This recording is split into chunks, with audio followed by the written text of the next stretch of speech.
Yo, Atlas speaking and welcome to part 7 of What If I Was Reborn in Jujutsu Kaisen as Toji Zen'in's brother and obtain the 8 gates. Let the tale begin. Chapter 151, Special Grade and Semi-Special Grade. After choosing her dorm, Zen'in Kaon wandered around the campus alone. For someone who was stepping into the Jujutsu world for the first time, everything felt fresh and exciting. She wanted to take in as much as possible this mysterious world she had never been allowed to explore. Kaon, want to pick up your uniform together?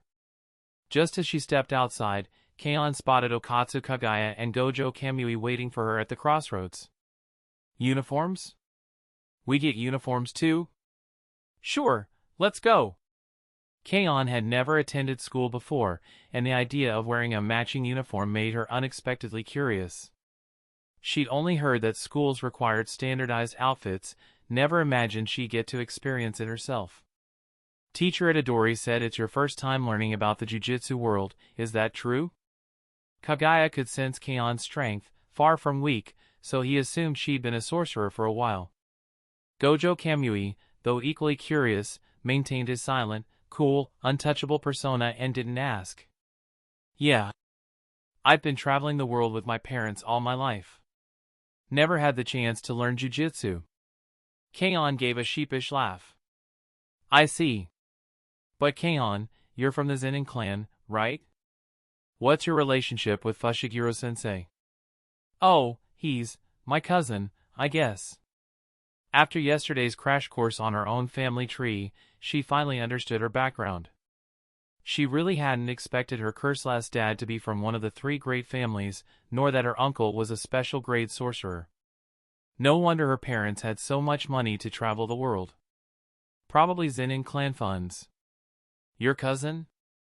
Seriously? Kagaya blinked, surprised. Right, let me introduce you properly, he continued enthusiastically. Kamui is from the Gojo family. His father is our current principal, and the one called the strongest sorcerer of the modern era. Don't let his cold face fool you, he's actually a good guy. Kagaya happily poured out all the background lore, having known Kamui since childhood. Although this good relationship was entirely Kagaya's personal belief. TCH.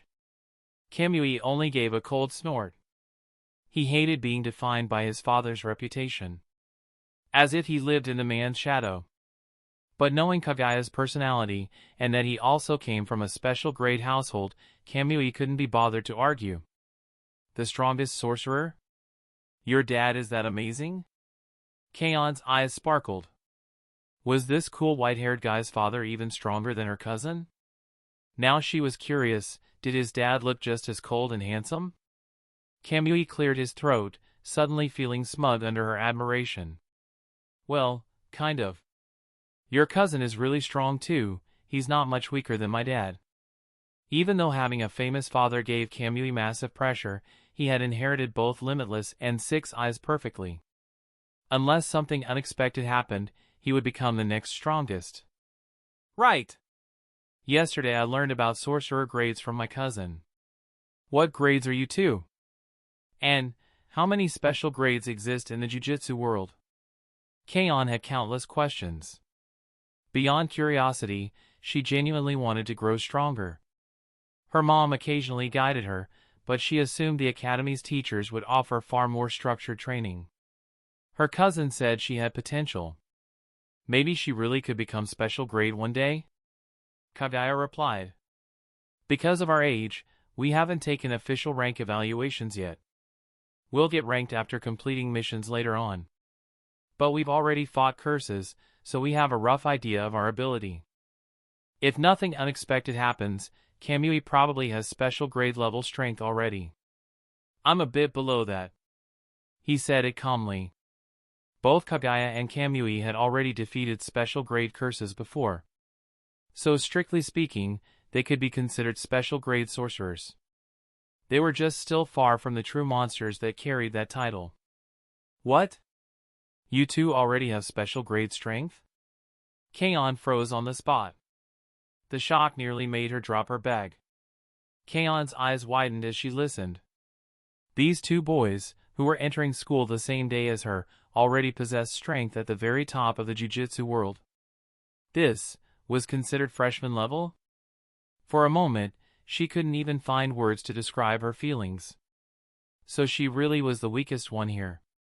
Before coming, she still had a tiny speck of hope, but now she fully understood why her dad kept warning her.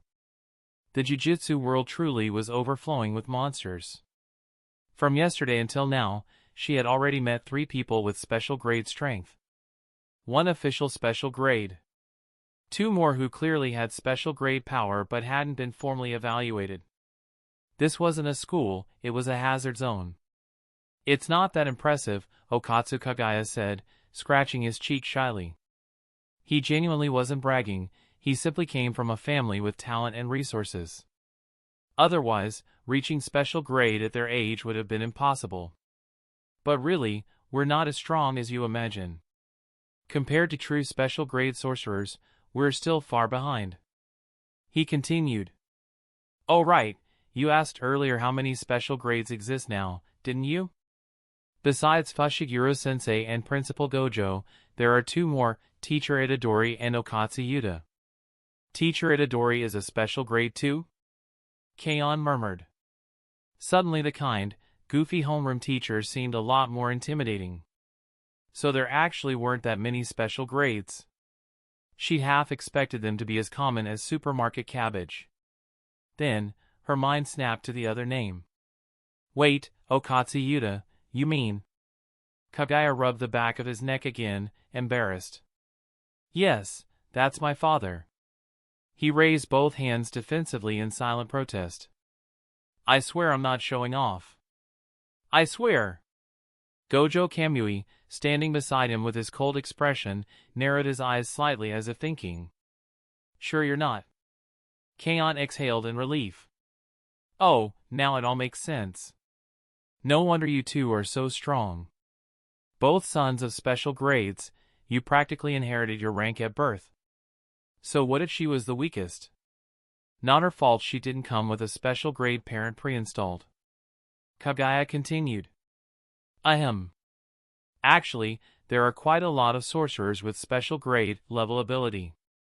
But since the jujutsu world's overall strength has increased, the standards for being officially recognized as special grade were raised. Those who have special grade power, but aren't acknowledged as official special grades, are usually called semi-special grade. That's roughly where Kamui and I stand now. He shrugged. Growing up in the jujutsu world, Kagaya knew many who reached that level. Veteran instructors, longtime mission sorcerers, powerful alumni, and so on. Keion clenched her fists, sparks of determination lighting her eyes. Then I'll just have to work hard. No way I'm dragging you 2 down. She wasn't discouraged at all. After all, she had only just stepped into this world.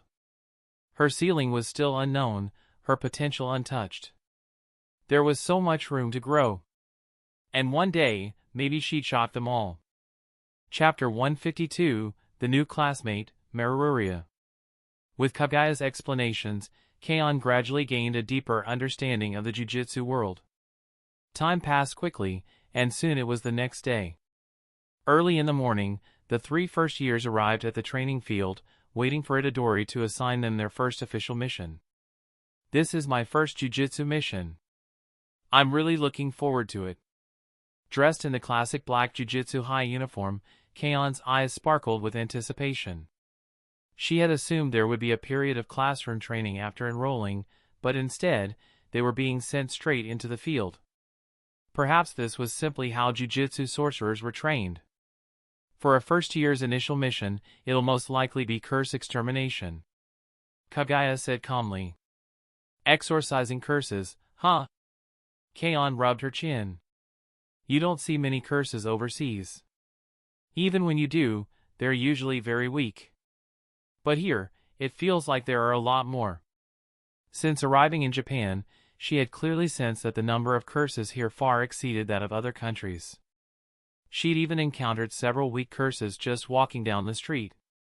This place really did feel like the birthplace of curses. Ever since a major upheaval in the Jujutsu world 18 years ago, the number of curses dropped dramatically, Kagaya explained.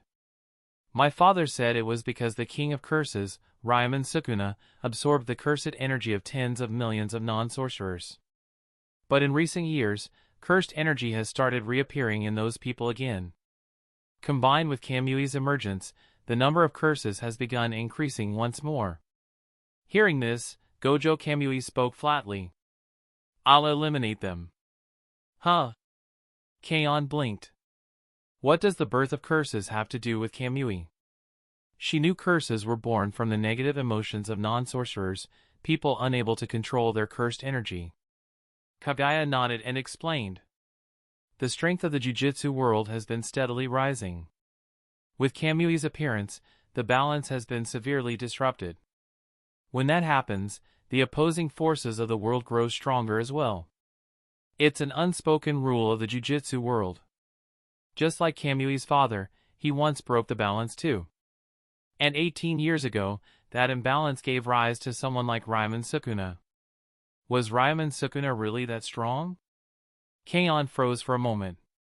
Wasn't Gojo Kamui's father supposed to be the strongest sorcerer? If he was the strongest, shouldn't he have been able to deal with any threat? Extremely strong, Kagaya replied seriously. He was known as the strongest sorcerer in history. My father said that battle decided the future of the entire Jujutsu world, maybe even humanity itself. But that war involved too many secrets. Even my father never explained the full details, so we don't actually know how Sukuna was defeated. Kagaya scratched his head, clearly curious himself. The battle had nearly erased all of Shinjuku. Even now, traces of that conflict could still be found, deliberately preserved scars in the city, standing as a silent warning to the Jujutsu world. After the Shinjuku battle all those years ago, Gojo Satoru and the others made a decisive choice. Every piece of related footage was confiscated, and all non-sorcerers who knew the truth were subjected to large-scale memory erasure. If other nations learned that the Jujutsu world harbored so many terrifying beings, it would only invite unnecessary trouble. For the rest of the world, it was enough to know that Gojo Satoru existed. Any more than that, and the Jujutsu world would inevitably be placed under scrutiny. You're all here already? Sorry, something came up and delayed me a bit. Itadori Yuji appeared, scratching his head apologetically. Being late on the very first day really was awkward. It's fine, Itadori-sensei. Can we get our mission now? Zen'in Kaon said eagerly. At this moment, all she wanted was to finally see what a powerful curse looked like, how strong it really was, and whether she could defeat one. Don't rush. Let me introduce a new student first. Itadori stepped aside, revealing a small figure behind him. She looked barely 1.5 meters tall. Her long golden hair was tied into a ponytail that reached her waist. Her pale cheeks bore red markings, and a diamond-shaped sticker rested on her forehead. A pair of bright sapphire blue eyes stared directly at them. Hello. My name is Marururia. I'm a first year this year. You can call me Ria. The blonde girl introduced herself calmly. Sensei, are you sure she's old enough to enroll? The usually quiet Gojo Kamui couldn't help speaking up. He had no interest in bringing a kid along on missions, it would only slow him down. According to your standards. I'm already 17, Ria replied. By human age conversion, she was the equivalent of a 17-year-old. The same age as me? Kaon's eyes widened. I never would have guessed. Nice to meet you, Ria. I'm Zen'in Kaon, just call me Kaon. She stared at the petite blonde in fascination. Cute. Way too cute. Blonde hair, blue eyes, and that slightly aloof expression, she desperately wanted to pinch her cheeks. Nice to meet you, Ria replied with a faint smile. All right, a brief explanation, Itadori said. Ria's identity is special. She's here as an observer from a treaty nation and will be spending the next few years with you. She'll accompany you on missions as an observer, so your responsibility is to ensure her safety. The three of them froze. Observer? Treaty Nation? This was completely new territory. Keion and Okatsu Kagaya didn't think much of it, but Kamui had already mentally labeled Ria as dead weight. Still, with his strength, protecting one extra person wasn't an issue. After all, no enemy here would be a problem for him. Now for your mission, Itadori continued. According to reports, Shinjuku has recently seen frequent cases of people going missing. Preliminary analysis suggests a curse user is responsible. Your task is to investigate the truth and capture the culprit. Remember, take them alive. Once the briefing was done, the four of them set off for Shinjuku. Shinjuku, huh? Kagaya said. Then we'll get to see the remnants of that battle. Keion and Ria, you probably haven't seen them before, right? Perfect timing, you can take a look. Keion's eyes lit up. The battlefield where the Jujutsu world fought the strongest curse user in history, what does it look like? It would be a good chance to see just how vast the gap was between herself and true legends. Ria, on the other hand, remained expressionless. She wasn't here for sightseeing. She had a mission. Whether humans could truly coexist with the Sumerian refugees, that was something she had to determine. The future of 50,000 lives depended on it. Her objective was simple. Understand humanity. Understand sorcerers, humans who wielded the same kind of power as her people. Earlier, Itadori-sensei mentioned curse users, Ria asked curiously. What's the difference between a curse user and a jujutsu sorcerer?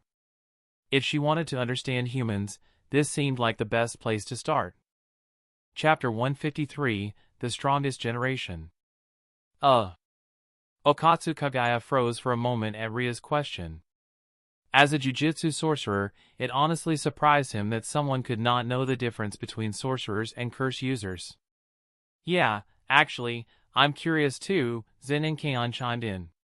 What exactly is a curse user? Are they sorcerers who specialize in curse-type techniques or something? After all, no one had ever explained these things to her. Okatsu Kagaya smiled wryly and patiently explained to the two newcomers.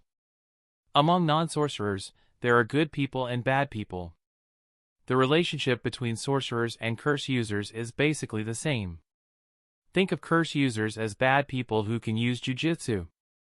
That's all. Gojo Kamui, who had been listening silently, finally spoke up, clearly losing patience. You'll understand all that stuff eventually. Let's focus on the mission first. He only wanted to get this over with as quickly as possible. Kamui's right, Kagaya agreed. The later we arrive, the higher the chance innocent people get hurt. At that moment, Ria spoke up calmly. For this mission, I won't provide any assistance. That's an order from above. I hope you understand. That's fine, Kagaya replied without hesitation. We're strong enough to handle it cleanly. Kamui didn't even bother responding. His figure blurred as he took off toward Shinjuku at high speed. A mission like this didn't require multiple people, he alone was more than enough. Hey! Kamui, wait for us. Kagaya sighed helplessly. He's still as impatient as ever. Alright, you two, let's go.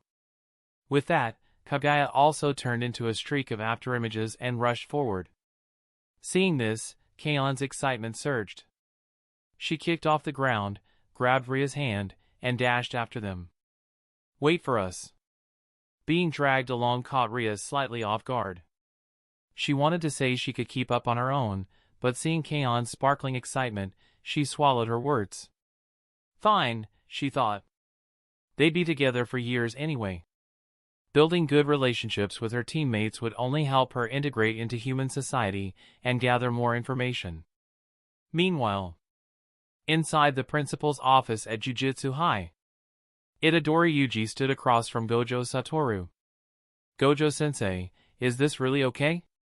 Itadori was deeply concerned about this special grade incident. 50,000 extraterrestrials possessing power equivalent to Jujutsu sorcerers, there was no way anyone could ignore that.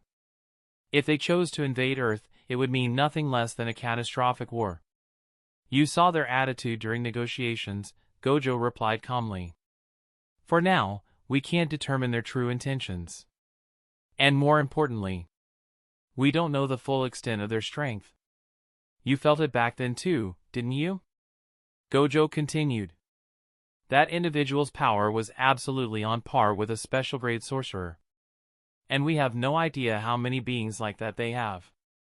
Gojo Satoru spoke calmly. There was no trace of fear toward the extraterrestrials in his eyes. If anything, he seemed intrigued. Since they possess cursed energy, perhaps studying these aliens could finally reveal the true origins of Jujutsu itself. At the moment, they don't fully understand us either, Gojo continued.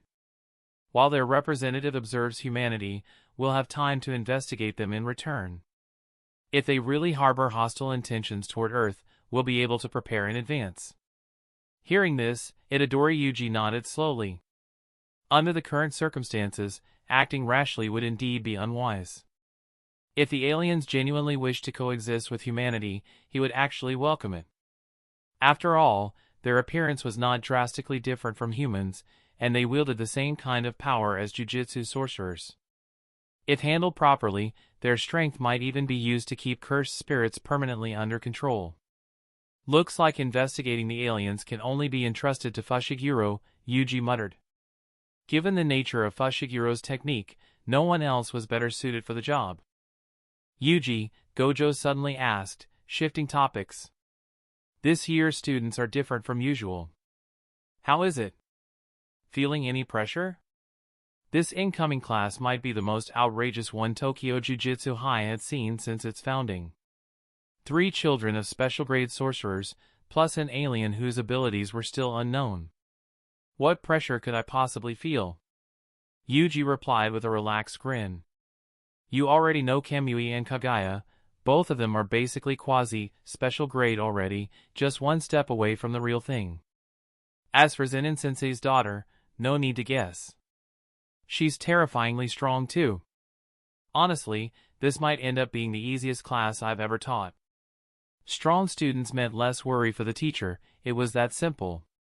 Ha ha ha, Gojo laughed. Don't say that too soon. Haven't you heard? The stronger someone is, the more trouble they cause.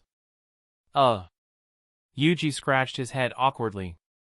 Is that personal experience talking, Gojo-sensei? Oh. So now you're making fun of me?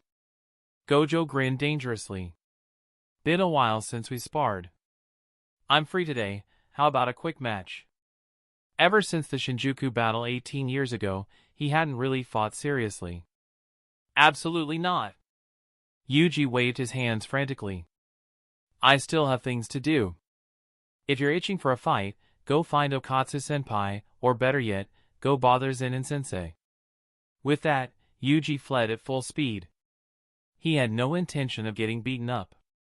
Even though he had inherited the death painting wounds and Sukuna's techniques, he was still a step behind Gojo. After all, he lacked both the 6 eyes and Gojo's overwhelming cursed energy reserves. He only had techniques and brute strength.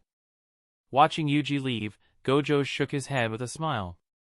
I'd love to fight that guy too, but unfortunately, he's busy honeymooning at his age. Being a principal was exhausting. Not like that guy, who could just leave whenever he wanted without a shred of attachment to the Jujutsu world. Achoo! Far away overseas, Zen'in Shinsuke suddenly sneezed. Did you catch a cold? Tsukumo Yuki asked, puzzled. Shinsuke waved it off. Probably my daughter thinking about me. There was no way he'd catch a cold. If anything, someone had to be talking about him, and the only person he could think of was his daughter. Surely it wasn't Gojo Satoru. Is that so? Yuki said with mock jealousy. Looks like she favors her dad. She didn't think about me at all. Then she frowned slightly. By the way, when you were on the phone with Gojo earlier, I overheard something about aliens. What's that about? Yeah, Shinsuke replied casually. About 50,000 aliens fled to Earth. They have the same kind of power as Jujutsu sorcerers and want to coexist with humans. He relayed everything he knew. Yuki's eyes widened. That many? There are jujutsu users in space too? It sounded absurd. With numbers like that, if they turn hostile, they could be even more dangerous than Sukuna, she said seriously. If they make a move, the jujutsu world would be the first target. Will our daughter be safe? Her concern was understandable. 50,000 sorcerer-level beings was no joke. Even throughout history, the total number of jujutsu sorcerers might not add up to that many. Relax, Shinsuke said calmly. If things go south, we'll head back to the jujutsu world ourselves. I won't let anything happen to our daughter. If those aliens truly intended to harm Earth, then so be it. They'd fight. Chapter 154, Traces of a Curse User. Something's wrong with the route here.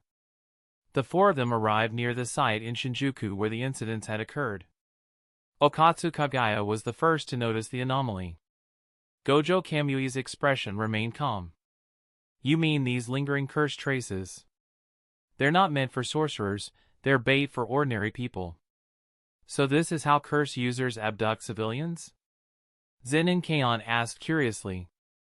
If an ordinary person wandered into this area, they would be subtly guided, without even realizing it, straight into a trap prepared in advance by the curse user. If it were a child, the chances of falling for it would be nearly 100%. As they spoke, the group arrived at the location the curse user had intended to lure people toward. They stopped. Surrounding them were countless narrow alleyways branching in every direction.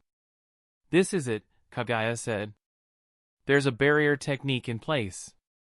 We should seal off all possible escape routes first. To prevent the culprit from fleeing, locking down every exit was the safest option.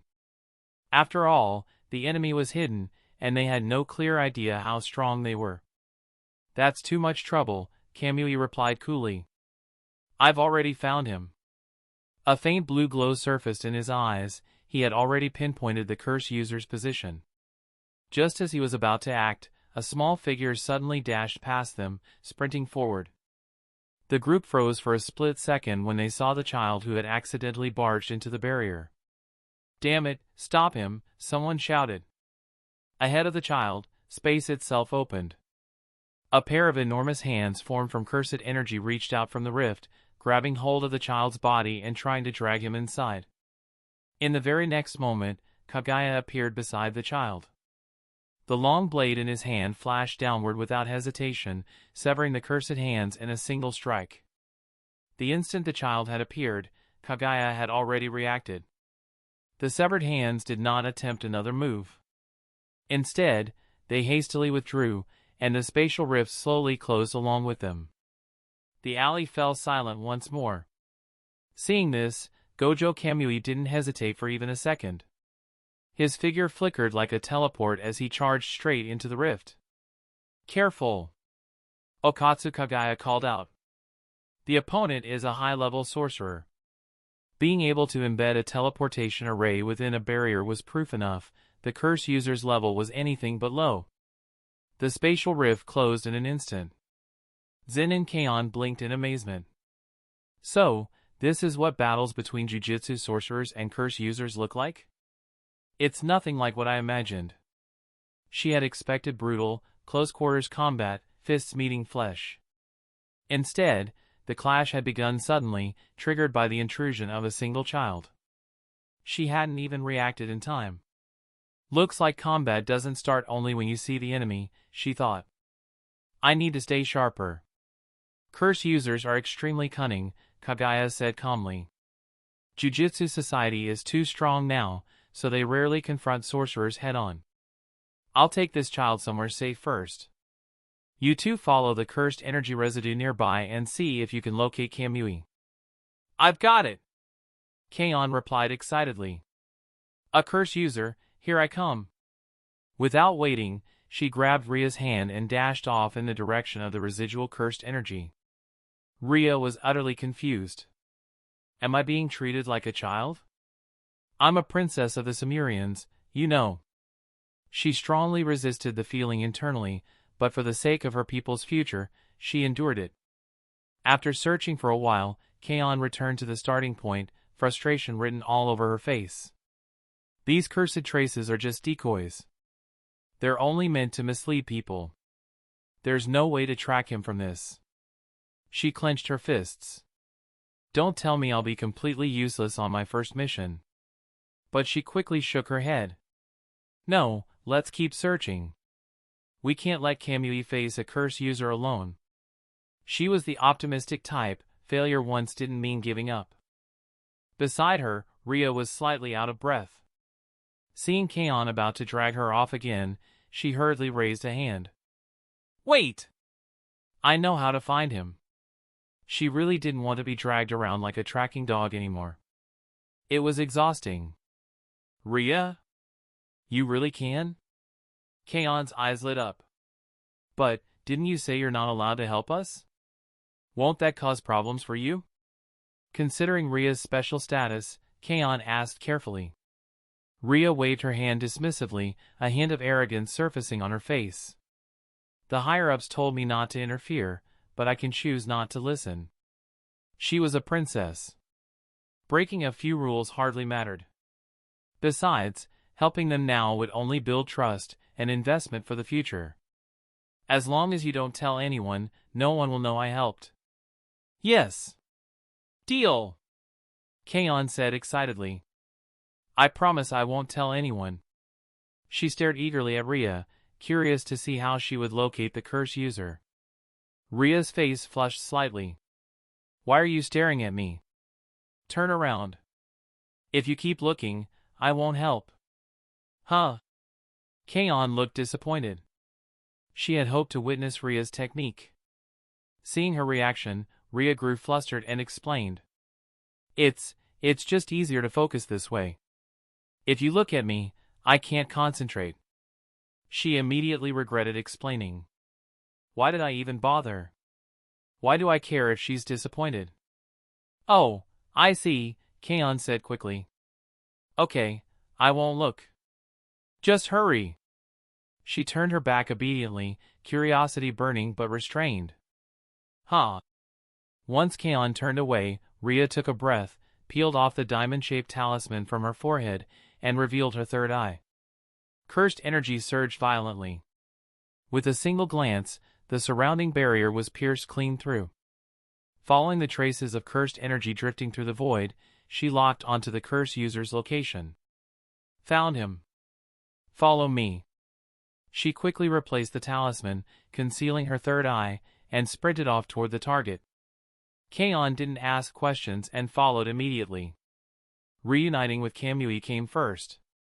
Meanwhile, inside a dim, cramped room, a blonde-haired curse user lounged casually on a sofa, gazing at Gojo Kamui trapped inside a sealed curtain. A trace of surprise crossed his face. Didn't expect my last job to run into a jujutsu sorcerer, he muttered. And not just any, Gojo Satoru's son. That was very bad news. The boy before him had perfectly inherited the talent of the strongest modern sorcerer. This curtain wouldn't hold him for long. Kamui's expression was visibly annoyed. The moment he entered the space, he'd been greeted by a closed-type curtain, one designed specifically to trap sorcerers. Still, it wouldn't delay him for long. I suggest you run, Kamui said coldly, gathering massive cursed energy in his palm while testing the barrier's properties. Once I get out, you won't even have the chance. The blonde curse user chuckled. Relax. Even if you're strong, I'm confident I can keep you here for 5 minutes. Rather than fleeing, he seemed oddly interested in chatting. After all, he was facing the son of the strongest. Chapter 155, One Punch Kill, Mission Complete. Being able to trap the future strongest sorcerer, the blonde-haired curse user felt an overwhelming sense of accomplishment. To be honest, he said leisurely while looking at Gojo Kamui. This was supposed to be my last job. From today onward, I'm done with human trafficking. He paused, then continued in a low voice. You're Gojo Satoru's son. You should know about that incident, right? If not for that matter, he could have kept doing this work without a problem. What incident? Kamui replied calmly, continuing to analyze the structure of the curtain while speaking. The alien visitation. Kamui froze for a split second before frowning. You're not seriously telling me you believe in aliens, are you? Only edgy middle schoolers believed in that kind of nonsense. This guy clearly wasn't a teenager anymore. How was he still suffering from that level of delusion? They didn't tell you? The curse user looked genuinely surprised. Then again, it makes sense. Your generation of sorcerers is strong, but you're still young. With so many seniors above you, matters like this wouldn't fall to your shoulders. He leaned back and spoke plainly. Let me be clear. The alien incident is real. The higher-ups have classified the extraterrestrial arrival as a special grade event on the same level as Ryman Sukuna 18 years ago. Sukuna. Kamui's expression finally sharpened. That name represented a nightmare the entire jujutsu world had barely overcome together. A being even his father couldn't defeat alone. The Kyoto Paranormal Security Treaty states that since these extraterrestrials possess powers identical to cursed energy, all negotiations and oversight fall under the jurisdiction of Jujutsu Society. Cultural friction across interstellar civilizations will inevitably cause massive distortions, the curse user continued, voice steady but grim. I don't think an interstellar war is far off. And once extraterrestrial civilizations invade Earth, the Jujutsu world's disguise will be completely torn away. He spoke as if he knew far more than he should, rambling freely. What do you mean by disguise? Kamui stared at him coldly. This doesn't sound like nonsense. The truth that Gojo Satoru and other exceptional sorcerers buried 18 years ago, during the special grade event and the culling game, that's when the security treaty truly began. If the real strength of Jujutsu Society were exposed, the curse user said quietly. I believe it wouldn't just be an interstellar war. Earth itself would descend into total war. He exhaled. That's why I've decided to take the money I earned over the years and flee to a country that's absolutely safe, far away from the coming storm. Gojo Kamui couldn't quite make sense of what the curse user was saying. Just as he was about to press for clarification, a violent crash abruptly cut their conversation short. Boom! The solid wall shattered under a single punch. Rubble exploded outward, a gaping hole torn open as daylight poured in from outside. Two figures burst into the room. Kamui! Are you okay? Zen'in Keion rushed in. The moment she saw Kamui trapped inside a curtain, she called out anxiously. I'm fine, Kamui replied in a low voice. Catch him. Don't let him escape. At that, Keion's gaze fell on the blonde curse user. She studied him with curiosity. So this is a curse user? He looks no different from a normal person. Well, you arrived pretty fast, kid, the curse user sneered as he stood up, clearly preparing to flee. I didn't expect you to track me down in a backwater like this old district. If Kamui broke free of the curtain, there was no way he could win. With that thought, the curse user lunged straight toward Keion. In his eyes, these two unknown sorcerers were nobody's easy prey. Any promising young sorcerer had a reputation, he'd never heard of them.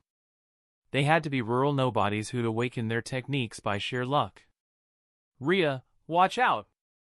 Keion stepped forward instantly, shielding Rhea behind her. She clenched her fist, cursed energy surging over it, excitement flashing across her face. Her first real fight against a curse user. And a high-level one, at that. Perfect. This would tell her exactly how strong she was. Kid, don't block my way. The curse user threw a punch at Keion, activating his technique at the same time. A crack, space split open behind him, and a pair of massive cursed energy hands reached out, sweeping in from both sides to crush her. Keion didn't dodge. She dropped her center of gravity, planting her feet in a firm stance. Her fist gained illusory mass, and she punched. Bang! The instant their fists collided, an overwhelming force detonated outward. The curse user's expression warped in disbelief. What the hell kind of strength is that? She's just a girl. Crack, crack, crack. Bones shattered. The curse user was blasted backward like a cannonball, slammed deep into the wall behind him, embedded so completely he couldn't even fall out. He lost consciousness on the spot. Huh? Kaon pulled back her fist and scratched her head, confused. That's it? Wasn't he supposed to be a high-level curse user? She hadn't even gone all out. Behind her, Rhea stood frozen in shock. She'd expected a flashy, complex technique, not a single, brutally simple punch. Crack! At that moment, Kamui shattered the curtain trapping him. He glanced at the curse user welded into the wall, then looked at Kaon with faint surprise. Looks like I underestimated her, he thought. But then again, someone personally brought in by Fushiguro-sensei couldn't possibly be weak. Connections alone weren't enough to earn that level of attention. So, what now? Kaon asked. She hadn't even gotten warmed up before it was over. Clearly, the enemy had been too weak. Leave him to Kaguya, Kamui said. He'll handle cleanup. Let's free the victims first. He walked over to a nearby wall and ripped away the covering cloth. Behind it, rows of children were sealed inside glass containers, motionless, pale, as if already dead. Kaon's expression hardened. Only now did she truly understand the difference between sorcerers and curse users.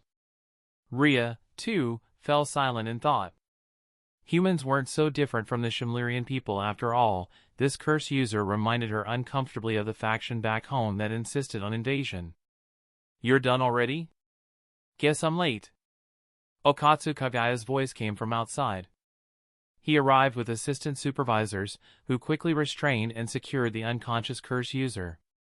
Good work, everyone, said one of the supervisors, a man in his early 20s. We'll take him from here and extract information on his accomplices. With that, the team's first mission was officially, and flawlessly, completed. I didn't expect our first assignment to end so smoothly, Kaguya said with a smile. There's still some time, he added. How about we check out the remnants of the Shinjuku battle from 18 years ago? I'm sure Kaon and Rhea would be interested. Yes. Absolutely. Kaon practically lit up. She seemed to have endless energy and endless curiosity about the world of Jujutsu. Chapter 156, The Alien, Rhea. After completing their mission, the four of them headed toward the ruins left behind by the Shinjuku battle. Because they were Jujutsu sorcerers, no one stopped them. They passed through the cordoned-off area with ease, stepping into a vast, empty zone sealed by warning tape. What lay before them was a colossal abyss. A crater over a kilometer in diameter. Standing at its edge, the four of them looked no bigger than ants. Even though this isn't my first time seeing it, Okatsu Kaguya said softly, staring into the pit. It's still just as shocking every single time. The crater looked as though a meteor had slammed into the earth. Just gazing at it filled him with awe. So cool. Zen and Kaon's eyes were wide as saucers. This is what was left behind after the battle with the King of Curses, Ryman Sukuna? Even after 18 years, you can still feel that terrifying presence lingering here. It was hard to imagine that this kind of devastation had been caused by sorcerers fighting each other. Could I ever reach this level one day? She wondered. Beside her, Rhea's expression was far more serious. As she sensed the residual power emanating from the crater, she could easily picture how monstrous the combatants here must have been. If the Jujutsu world possessed many sorcerers of this caliber, would they truly welcome the Sumerian people living alongside humanity? And more importantly, the Sumerians themselves were not as peaceful as they appeared. A significant faction believed that conquering Earth was the correct path forward. If war were to break out, could either side truly guarantee total victory? And even if they did win, how many innocent lives would be lost in the process? Rhea's gaze hardened. I can't let a war happen. The best possible future was one where the Sumerians successfully integrated into human society, where both peoples could coexist peacefully and build a shared, happy future. It's a shame, Kaguya said with a hint of regret. All information related to that battle was completely sealed. Even this crater was officially designated as a meteor impact site by the higher-ups. There was a trace of longing in his eyes. If given the chance, he truly wanted to experience that legendary battle for himself. If I remember correctly, he continued, all records and footage of that war are now stored in the headquarters archives. Access is strictly forbidden, its secrecy is on par with special-grade cursed objects. Kaon tilted her head thoughtfully. With your family backgrounds, even you aren't allowed to know what really happened back then? The children of special-grade sorcerers, surely they have some right to that knowledge. Unfortunately, Kagaya replied, shaking his head. No. To prevent unnecessary trouble, he explained. Even those who personally participated in the battle signed strict confidentiality agreements. Gojo Kamui suddenly spoke up. My father once told me that sealing information like this was done to prevent war. Back then, every sorcerer knew something about what happened, he continued calmly. But the exact details, only those who personally experienced it truly know. Damn it, that just makes me even more curious. Zen'in Kaon clenched her fists in frustration. She felt like the more she heard, the harder it became to stop herself from wanting answers. Sigh, let's head back, she said. We've already seen enough. If we stay any longer, I might actually sneak into headquarters and steal the records from that war. No one objected, and the group began making their way back. On the way, Kamui suddenly remembered something. Oh, right. There's something I should tell you all, he said. That curse user we captured earlier mentioned that aliens have visited Earth. I don't know if it's true. But judging from his tone, he added, it's probably real. What? Aliens? Kaon's eyes immediately lit up. That sounds way more exciting than the Shinjuku battle from 18 years ago. We can just ask Itadori-sensei when we get back, Kamui said. He definitely knows. At that moment, Ria's expression stiffened slightly. No way, am I getting exposed on my very first day? What kind of observer am I supposed to be at this rate? Ria? What's wrong? Kaon noticed her sudden pause and asked with concern. Kamui and Okatsu Kagaya also turned to look at her. 3 pairs of eyes focused on her at once. Ria's face flushed. No, it's nothing. Let's just go. She quickly walked ahead. The 3 of them exchanged puzzled looks. Hey, wait for us, Ria. Not long after, they returned to Tokyo Jujutsu High. Itadori Yuji was already waiting for them. Congratulations, he said with a grin. You completed your first mission perfectly. From today onward, you're officially Jujutsu sorcerers. Your official grades will be evaluated at the end of the school year. Try to break the school's records, okay? Sensei, forget that for now. Kaon blurted out impatiently. Tell us, are there really aliens on Earth? She desperately wanted to know what aliens looked like. Did they resemble the monsters from TV shows? Kamui and Kagaya also looked at Itadori with curiosity. Only Ria felt increasingly uncomfortable. Should I just step forward and say it? Would that make things less awkward, or worse? Hearing the question, Itadori froze. He hadn't expected the alien situation to leak this quickly. Where did you hear that? He asked. The curse user from today's mission told us, Kamui replied. A curse user, huh, figures, Itadori muttered, stroking his chin. Those guys always have good intel, no matter the era. So it's true? Kaon leaned forward eagerly. Where are they? What do they look like? This. Itadori scratched his cheek awkwardly, unsure how to answer. Instead, his gaze drifted toward Ria. He hesitated. Is it rude to reveal this myself?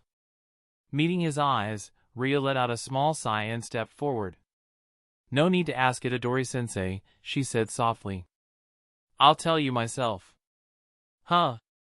Everyone turned to look at the petite girl, confusion written all over their faces. Ria slowly peeled off the diamond-shaped sticker on her forehead. A third eye opened beneath it. I'm the alien you're talking about. Wah! All three of them stared, eyes wide. Who could have imagined that the mysterious aliens were actually a small girl who had been right beside them the entire time? Kaon immediately stepped forward and, without hesitation, cupped Ria's face in both hands, examining her third eye closely. So that's why you didn't want me watching when you used your ability earlier. She leaned in, eyes sparkling. Ria, I have to ask, are all aliens cute little girls like you? Her heart raced with excitement. If every alien looked like this, she thought, I wouldn't mind letting them all move to Earth. I'll let go of me. Ria struggled free, her face bright red. The Sumerian people aren't that different from humans, she said defensively. More specifically, we're not that different from Jujutsu sorcerers. Oh really? Kaon tilted her head. But you've got 3 eyes. That's so cool. Can that eye shoot laser beams like Superman or something? Chapter 157, A War Destined to Erupt. Our third eye does indeed have special functions, Ria explained as she carefully covered the eye on her forehead again with the diamond-shaped seal. Most of our abilities can't be fully activated without its assistance. So cool! Kaon exclaimed. That's kind of like how we Jujutsu sorcerers need hand seals to cast techniques, right? Okatsu Kagaya stroked his chin thoughtfully. Hearing this, Ria nodded. That's a fairly accurate comparison. Gojo Kamui, however, seemed lost in thought. Then what exactly is your purpose for coming to Earth? Before Ria could answer, Itadori Yuji stepped in to cut off the discussion. Alright, that's enough for now, he said calmly. You only need to know that Ria is joining Jujutsu High as an observer. She's here to study human society and our way of life. They don't harbor any hostility, at least for now. Their goal is coexistence with humanity. During this period, you should all treat Ria kindly. He paused briefly, then added with a grin. Since you completed the mission, you're getting 2 days off. Take Ria around, relax a bit, and help her experience human culture. Hearing this, Kaon patted her chest confidently. Leave it to me. A Tsundere alien girl was clearly a task best handled by her. That works, Itadori nodded. You're both girls, it'll be easier for you to get along. Alright, dismissed. With a clap of his hands, the group was officially dismissed. Kaon immediately grabbed Ria's small hand. Ria, you're staying at my second uncle's place for the next 2 days. I'll show you just how amazing life on Earth can be. Without giving Ria any chance to refuse, she dragged her away. Kaon had experience dealing with Tsundere girls. After all, she'd played over 100 RPGs. She knew exactly how to handle this. Watching the two disappear, Kamui and Kagaya exchanged glances. What do you think the alien's real objective is? Kamui asked expressionlessly. Kagaya looked puzzled. Didn't Itadori-sensei already say it? They want to coexist with humans. Coexist? Kamui replied, frowning. Then what about their own planet? Why go through all this trouble just to come to Earth? There might be reasons forcing them to abandon their home, Kagaya reasoned. Kamui shook his head slightly. Think about this, what happens if the existence of aliens becomes public knowledge? Public? Kagaya didn't quite follow. Right now, only the upper echelons of the Jujutsu world and world governments know about the aliens, Kamui said calmly. If the entire world learns that extraterrestrials want to live alongside humanity, massive xenophobia will erupt. He looked toward the horizon. And when that happens, war will be inevitable. Hearing this, Okatsu Kagaya froze for a moment. You mean? Yes, Gojo Kamui replied calmly. The arrival of extraterrestrials could very well trigger war. Whether external or internal, it's likely only a matter of time. That shouldn't happen, right? Kagaya's expression gradually grew serious. If that were the case, the higher-ups should have already considered this possibility. He paused, then sighed. Forget it. Overthinking won't help. I'll go ask my old man and see what he thinks. With that, Okatsu Kagaya decided to head home. Kamui felt the same way and immediately turned toward his father's office. At the same time, on the other side of the city, Zen and Keion had already brought Ria to her second uncle's house. This was her closest family in the country. Whenever she wasn't staying at Jujutsu High, this was where she lived. Fortunately, her cousin was a special grade sorcerer, and the house was enormous, big enough to house dozens of people without issue. Second uncle, I'm back. Keion pushed open the gate and stepped into the courtyard, only to find Toji Fushiguro lounging in a rocking chair under the sun. Nearby, a small figure was diligently training. Auntie! Fushiguro Jiro spotted Keion and enthusiastically greeted her. Practicing by yourself again, Jiro? Auntie, who's this kid? Jiro stared at the petite girl beside Keion. Seeing that Ria was about the same height as him, he assumed she was some lost child. At that moment, a vein twitched on Ria's forehead. Do I really look that much like a kid? She glanced down at her chest. There was some development, wasn't there? Welcome back, Keion, Toji said with a gentle smile. Getting used to life at Jujutsu High? Totally! Being a sorcerer is super fun. We even caught a cursed user today. Keion excitedly recounted the day's events. Wow! Auntie's amazing, Jiro said with admiration. Catching a cursed user on your very first day, that's awesome. Hee. Keion scratched her head, a little proud, then quickly remembered something. Oh right! Second uncle, this is my classmate. She'll be staying here for a couple of days. Is that okay? Ah, hello, sir. Ria greeted him awkwardly. Since she planned to integrate into human society, she knew she had to follow human customs, when in Rome, as they said. She had studied human cultures extensively, so interacting with people wasn't difficult. A classmate? Toji glanced at Ria with interest and nodded casually. That's fine. The moment his gaze landed on her, Ria felt a chill run down her spine, as if she'd been completely seen through. Her eyes sharpened as she studied the middle-aged man before her. This man is absolutely not ordinary. Yay! Ria, come on. I'll show you my room. Keion grabbed Ria's hand and dragged her inside. You'll be sleeping with me for the next 2 days.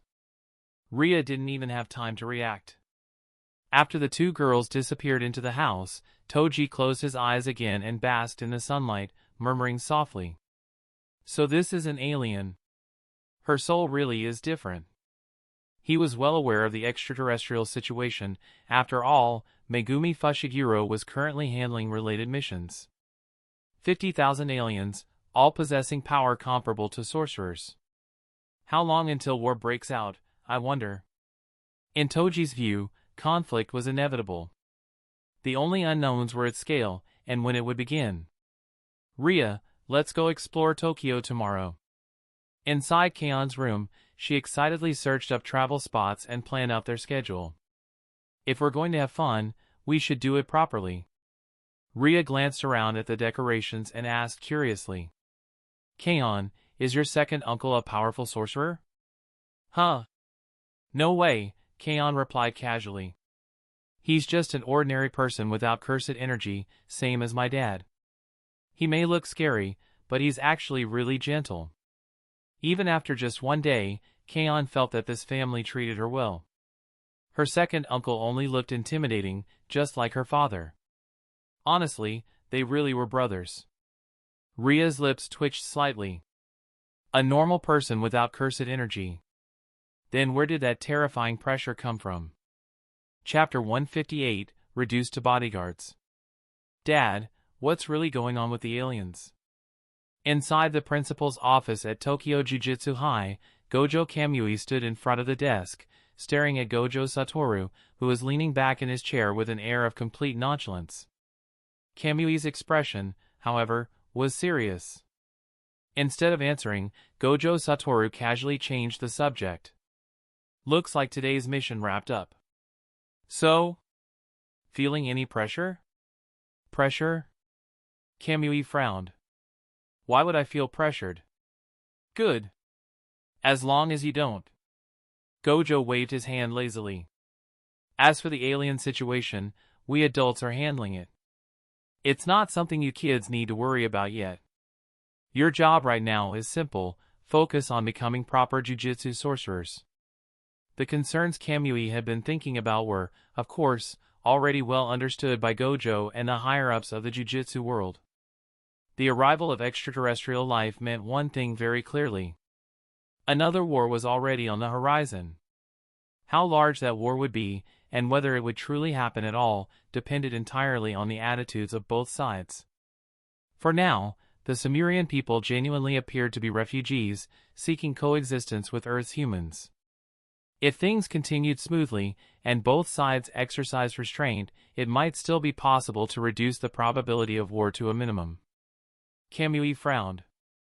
Aren't we already qualified jujutsu sorcerers? Their generation's strength was far beyond that of ordinary sorcerers. Was that still not enough? Did they really need official ranks to be considered qualified? Becoming a sorcerer is easy, Gojo replied calmly. Becoming a qualified sorcerer is hard. You'll understand that someday. He paused, then looked directly at his son. That said, there is something related to the aliens that you do need to handle. Kamui's gaze sharpened instantly. What is it? Gojo Satoru smiled faintly. Maruruya, also known as Ria, the new student who enrolled with you, is the daughter of the supreme leader of the Sumerian people. He leaned forward slightly. In other words, she's their princess. To demonstrate that they have no intention of starting a war, they entrusted this individual to us. On one hand, she is meant to learn Earth's culture, on the other, she effectively serves as collateral, a living guarantee placed in our hands. Your task is simple. While Maruruya is on Earth, no matter what happens, she must not come to harm while under our protection. Gojo Satoru's expression turned uncharacteristically serious. Since they were willing to personally hand over the daughter of their supreme leader, at the very least, their intentions appeared sincere, for now. Until the true nature of both sides was fully understood, this representative could not be allowed to suffer any mishap. At present, Ria's existence served as a bridge between human civilization and alien civilization.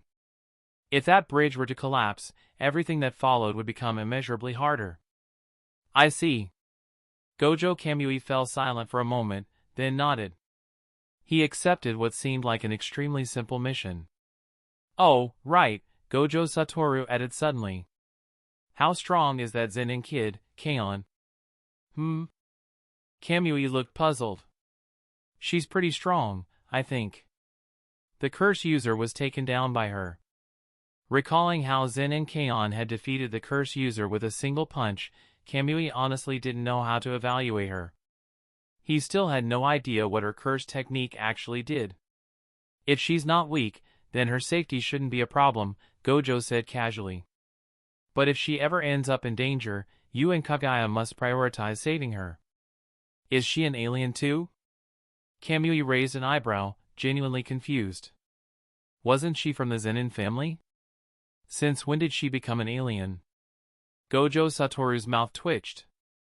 For a brief moment, he wondered whether his son had inherited only his talent, and not his brain. I'm just honoring a promise to an old friend. That's enough questions. Get out, I'm taking a nap. Before Kamui could press further, Gojo waved him off, reclined his chair, and lay down without another word. Kamui could only leave, full of unanswered questions.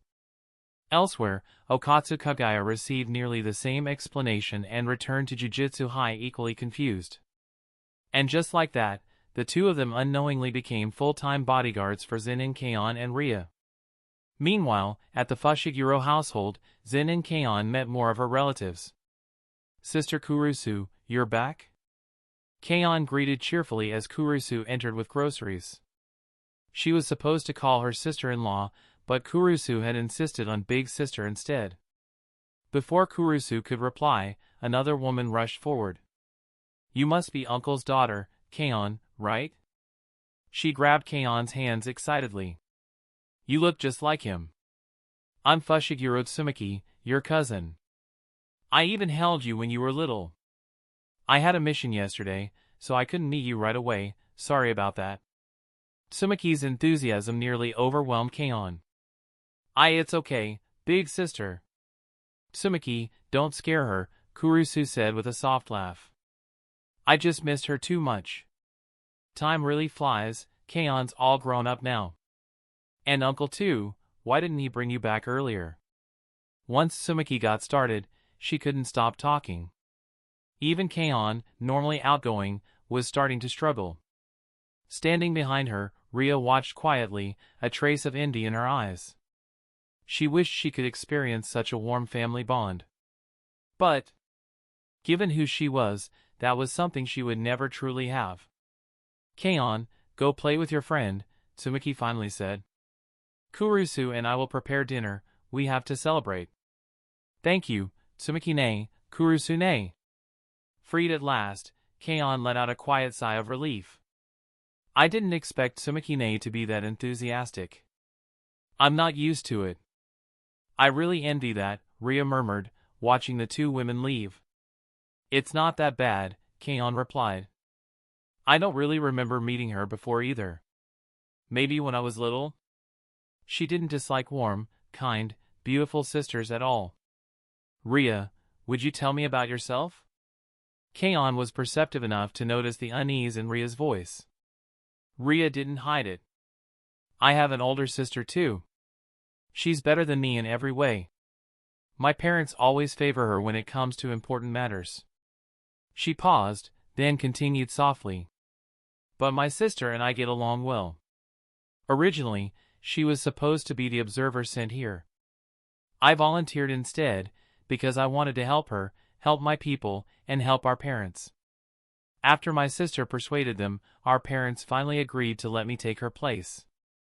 So, I want to truly understand humans. And I hope humans can understand us, and accept us. Listening to her, Keion smiled warmly. They will, she said gently. We'll make it happen, together. Chapter 159, Internal Conflict Among the Sumerian People. Through getting to know Ria, Zen and Keion might not understand how the other Sumerian people thought, but she was certain of one thing. Ria genuinely wanted to coexist with humanity. As long as everyone works together, Keion said earnestly. I believe you'll definitely be able to live peacefully alongside humans. Ria nodded firmly. She had to succeed. She had to complete this mission, make her sister and her parents proud, and above all, prevent war from ever breaking out. As their conversations deepened, the bond between the two girls grew closer and closer. Time slipped by unnoticed, and soon night fell. Tsumaki came to call them for dinner. Everyone gathered around the table, and not long after, Fushiguro Megumi returned home as well. The moment he noticed Ria, he paused slightly in surprise. Then, as if nothing were unusual, he sat down calmly and asked, Are you getting used to life here? Hearing his voice, Ria immediately recognized him. She had seen him before, in Gojo's office. She hadn't expected him to be Keion's cousin. Yes, Ria replied politely. It's very nice here. I really like Earth. Only then did Kurusu and Tsumaki fully realize. So this little beauty is the alien? Kurusu said in surprise.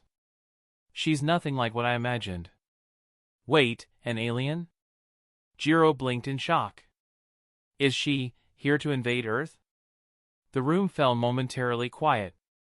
Jiro instantly lit up the moment he heard the word alien, staring at Ria with unconcealed curiosity. But after taking in her small frame, suspicion crept across his face. Can an alien like this really invade Earth? To him, this alien girl looked like someone he could probably beat himself. There's no way! Ria hurriedly denied it. The Sumerian people would never invade Earth. All right, Jiro said confidently. With my dad around, I don't think you'd dare even if you wanted to. His father was a special-grade sorcerer. If aliens dared invade Earth, his dad would definitely beat them back. Smack! Fushiguro Megumi knocked Jiro on the head, his face darkening. Eat your food properly. Why do you talk so much? Oh. Jiro scratched his head and obediently focused on his bowl. Hey, hey, hey. Kid, so you've got cursed energy too, huh? A cocky voice suddenly rang out. Let me see how different you are from Earth's sorcerers. Everyone turned toward Tsumaki. Or rather, toward the mouth that had suddenly appeared on her face. Zen'in, Keion, and Ria froze, utterly dumbfounded.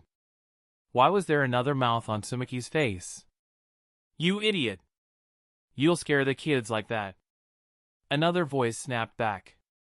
At least this little sister's cursed energy is pure. She's not a bad one. At the same time, another mouth opened on Kurusu's face. Only Keion and Ria stood there completely stunned. Everyone else looked utterly unfazed. Who asked you to butt in? You sanctimonious hag, get lost. TCH. No wonder Sukuna never liked you. The hell did you say? Come out and fight me. Watching the increasingly bizarre scene, both Tsumaki and Kurusu sighed helplessly and slapped their own faces. You two, quiet down already. Ever since the Shinjuku battle 18 years ago, Yorozu and Angel had never disappeared. Because no method had been found to turn their souls into cursed objects, the two had remained sealed within their respective hosts. One was obsessed with hunting down a reincarnated player who had narrowly escaped 18 years ago. The other firmly believed Sukuna was not truly dead and would one day return. Enemies by nature, they were now forced into becoming a family due to their shared circumstances.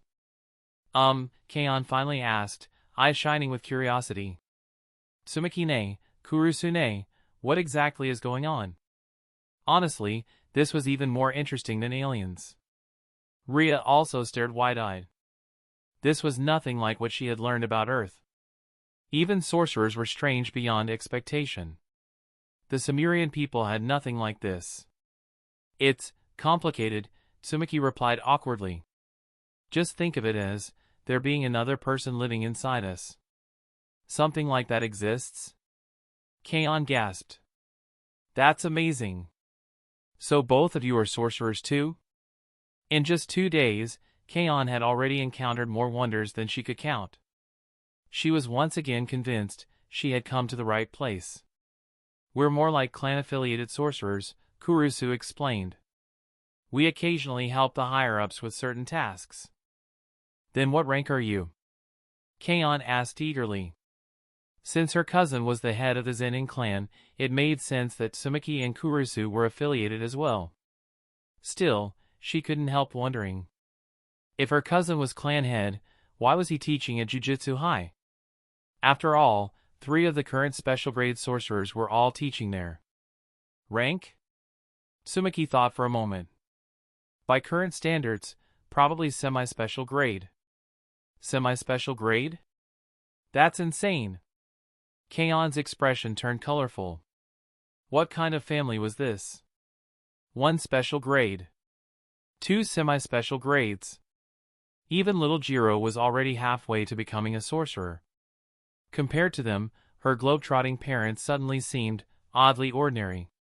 She couldn't help but wonder what rank her mother used to be. Though after being retired for so long, her strength probably faded. Maybe she wasn't even as strong as Keion anymore. Soon, amid laughter and warmth, dinner came to an end. Ria experienced this feeling for the first time. Warmth. Belonging. And it happened on Earth. At that moment, her heart longed for it. Longed to truly be accepted by this planet. To coexist peacefully with humanity. Night deepened. Keion and Ria slept together under the same blanket. At the same time, 30,000 meters above Earth, a massive airship capable of housing 50,000 people hovered silently. 2 figures stood at its edge, gazing down at the glittering lights of the planet below. High Priest, one asked quietly. Earth's so-called sorcerers don't even amount to a fraction of our numbers. Do we really need to follow the leader's orders and coexist with humans? Coexist? The slightly obese Sumerian sneered, his head nearly fused with his neck. Naive. The leader was frightened into submission. He thinks showing goodwill can avoid war, and has forgotten the most basic law of survival in the universe. Human technology was inferior. Human language and culture were easy to master. Even the sorcerers, the only ones who shared similar power, were vastly outnumbered. So why coexist? Then, what does the High Priest intend? Find Earth's curse users. Grant them power. Have them eliminate the leader's daughter. If the leader refuses to wage war, he continued coldly, then we'll make him understand. Earth does not wish to coexist with us. Understood. Oh, and tomorrow, the High Priest added, Earth will send sorcerer representatives to inspect us. You know what to do. Conflict never erupts from one side alone. Both sides needed a push. After all, this was for the future of the Sumerian people. Yes, High Priest. Leave it to me. Chapter 160, Visiting the Sumerian People. The next day. With the holiday finally here, Zen'in Kaon took Ria out to explore Tokyo, hoping to help her better understand human society. Meanwhile, over at Tokyo Jujutsu High, emissaries from the Sumerian people had already arrived to escort Earth's representatives aboard their spacecraft, so that both sides could gain a deeper understanding of one another.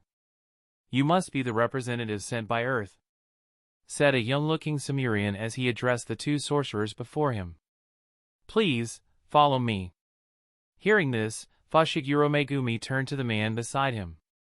Senpai Hikari, let's go. The two representatives chosen by the Jujutsu world for this visit were Fushiguro Megumi and Hikari Kinji. I still can't believe the whole alien thing is actually real, Hikari muttered, eyes gleaming with curiosity. I wonder if aliens like passion.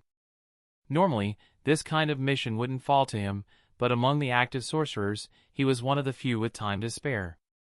Most days, he ran underground matches at his fighting ring, soaking in the raw energy of youth. Serious assignments rarely came his way, which was exactly why this task ended up landing on him. Following the Sumerian envoy, the two arrived at Mount Kuramaima Plateau in Nagano Prefecture. The alien spacecraft hovered 30,000 meters above, invisible to ordinary eyes. Honored guests, the envoy said, leading them to an open clearing. Please step into this circle. The grass in the area had been flattened into a circular pattern roughly a dozen meters wide. Megumi and Hikari exchanged a glance before stepping inside. The envoy appeared to send a signal. And suddenly, a powerful force wrapped around them. Their bodies lifted smoothly into the air, drifting skyward. This was one of the aliens' transportation technologies. After all, even aliens needed food. 50,000 refugees traveling through space for so long. Even with a closed-loop ecosystem, they still needed fresh supplies. And now that they had finally found a habitable planet, restocking was inevitable. Even if coexistence failed, they could always continue their journey through the cosmos. It seems your technology is far beyond humanity's, Hikari remarked. From within the gravitational field, he sensed traces of cursed energy. It might have been the effect of a Sumerian's innate ability. Or perhaps, more likely, cursed energy had already been integrated into their technological systems. Given that they could construct a spacecraft capable of sustaining 50,000 lives, the latter seemed far more probable. In terms of technology, the Sumerian envoy replied calmly. We are indeed more advanced than humans. But when it comes to maintaining peace, we fall far short of you. The envoy showed a hint of helplessness on his face. On Sumerian, war had been a constant for as long as anyone could remember. Even after their technology had advanced to a high level, conflicts between factions never ceased, all in pursuit of more resources. Peace. Fushiguro Megumi repeated the word thoughtfully after hearing the envoy.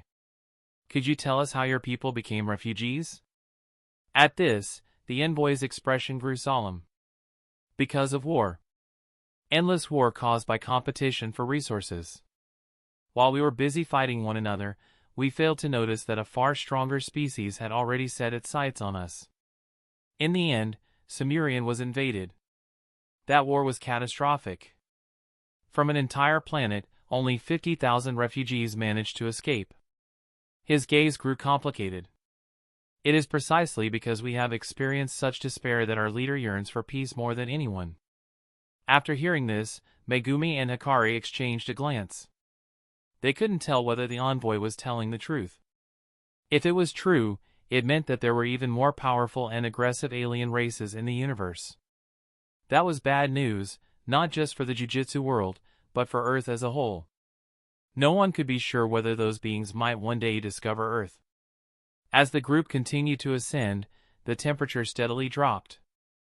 Soon, a massive spacecraft, roughly the size of 2 or 3 football fields, entered their field of view.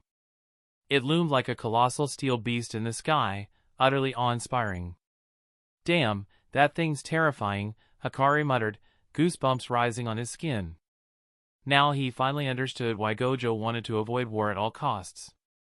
If that thing crashed straight down, it would be no different from a weapon of mass destruction. "This ship is the greatest masterpiece of the Sumerian people," the envoy explained. "If not for it, we might already be extinct. The energy it consumes is cursed energy. Otherwise, it would have been impossible for us to cross several star systems and reach Earth." A hatch opened beneath the spacecraft, and the three were drawn inside by a gravitational pull. Inside the ship, the scene was nothing like what Megumi and Hikari had imagined. Rather than a cold, metallic interior filled with machinery, it felt like a city. A city floating in the sky. There were roads, buildings, and even low-flying transportation vehicles. Sumerian people moved about, casting curious glances at the two humans while speaking softly in a language neither could understand. "Well, damn," Hikari said, staring at the road. "That thing, is that a car?" He looked genuinely stunned as he watched driverless vehicles glide past. Was their civilization really that similar to Earth's? "That vehicle was created recently, based on Earth's culture," the envoy explained. "It is what you call a car. The materials were also sourced from Earth. It can run on electricity, or on cursed energy. Their technology had always surpassed Earth's, so once they understood the principles and had access to materials, replicating human inventions was easy. In truth, the technological gap between Earth and Sumerian wasn't as vast as it seemed. Likewise, if humans obtained Sumerian technology, they could likely reproduce many of their devices with relative ease. Megumi, however, focused on a more important point. "Does that mean every Sumerian is a Jujutsu sorcerer?" 50,000 sorcerers, that was an alarming thought. The envoy quickly clarified, sensing the concern. "Sumerian people possess the same power as Earth's Jujutsu sorcerers, cursed energy. We are born able to control it, but that does not mean we are all strong. According to Earth's classification system, most of our people would not even qualify as proper sorcerers. Some fall into the equivalent of grade 4 or grade 3. Only a small number possess truly powerful abilities." He was clearly anxious not to give the impression that Sumerian posed a military threat. If all 50,000 of them were strong, they never would have been reduced to refugees drifting through space. "I see." Megumi felt a small sense of relief. At the same time, curiosity stirred within him. Why were Sumerian people able to control cursed energy innately? If that secret could be uncovered, perhaps even non-sorcerers on Earth could learn to control their cursed energy. And if that happened, the birth of curses themselves might finally be reduced. Chapter 161, Leader Dex. "Please follow me, gentlemen. Our leader has been waiting for you for some time," the envoy said. "Last time, it was the high priest who represented us in negotiations on Earth. You haven't yet met our true leader, have you?" The envoy led Fushiguro Megumi and Hikari Kinji toward the area where the Sumerian leadership resided. "So the representative we met last time wasn't your leader?" Megumi asked. He recalled that squint-eyed, slightly overweight alien and had assumed that man was the head of the Sumerian people. More importantly, among the previous delegation, there had been one individual whose mere presence radiated overwhelming power, an impression Megumi hadn't forgotten. Of course not, the envoy replied with a smile. You'll understand once you meet our leader. He is currently very eager for peace and truly looks forward to building a beautiful new home together with the people of Earth. Eager for peace. Megumi murmured quietly. I hope that's truly the case. Hikari, on the other hand, looked completely unfazed. He was only here to observe. Whether humans and aliens could coexist wasn't a decision he had any say in anyway. Before long, the two were escorted into a spacious chamber that resembled a large conference hall. Numerous Sumerian officials were already seated inside, clearly waiting for them.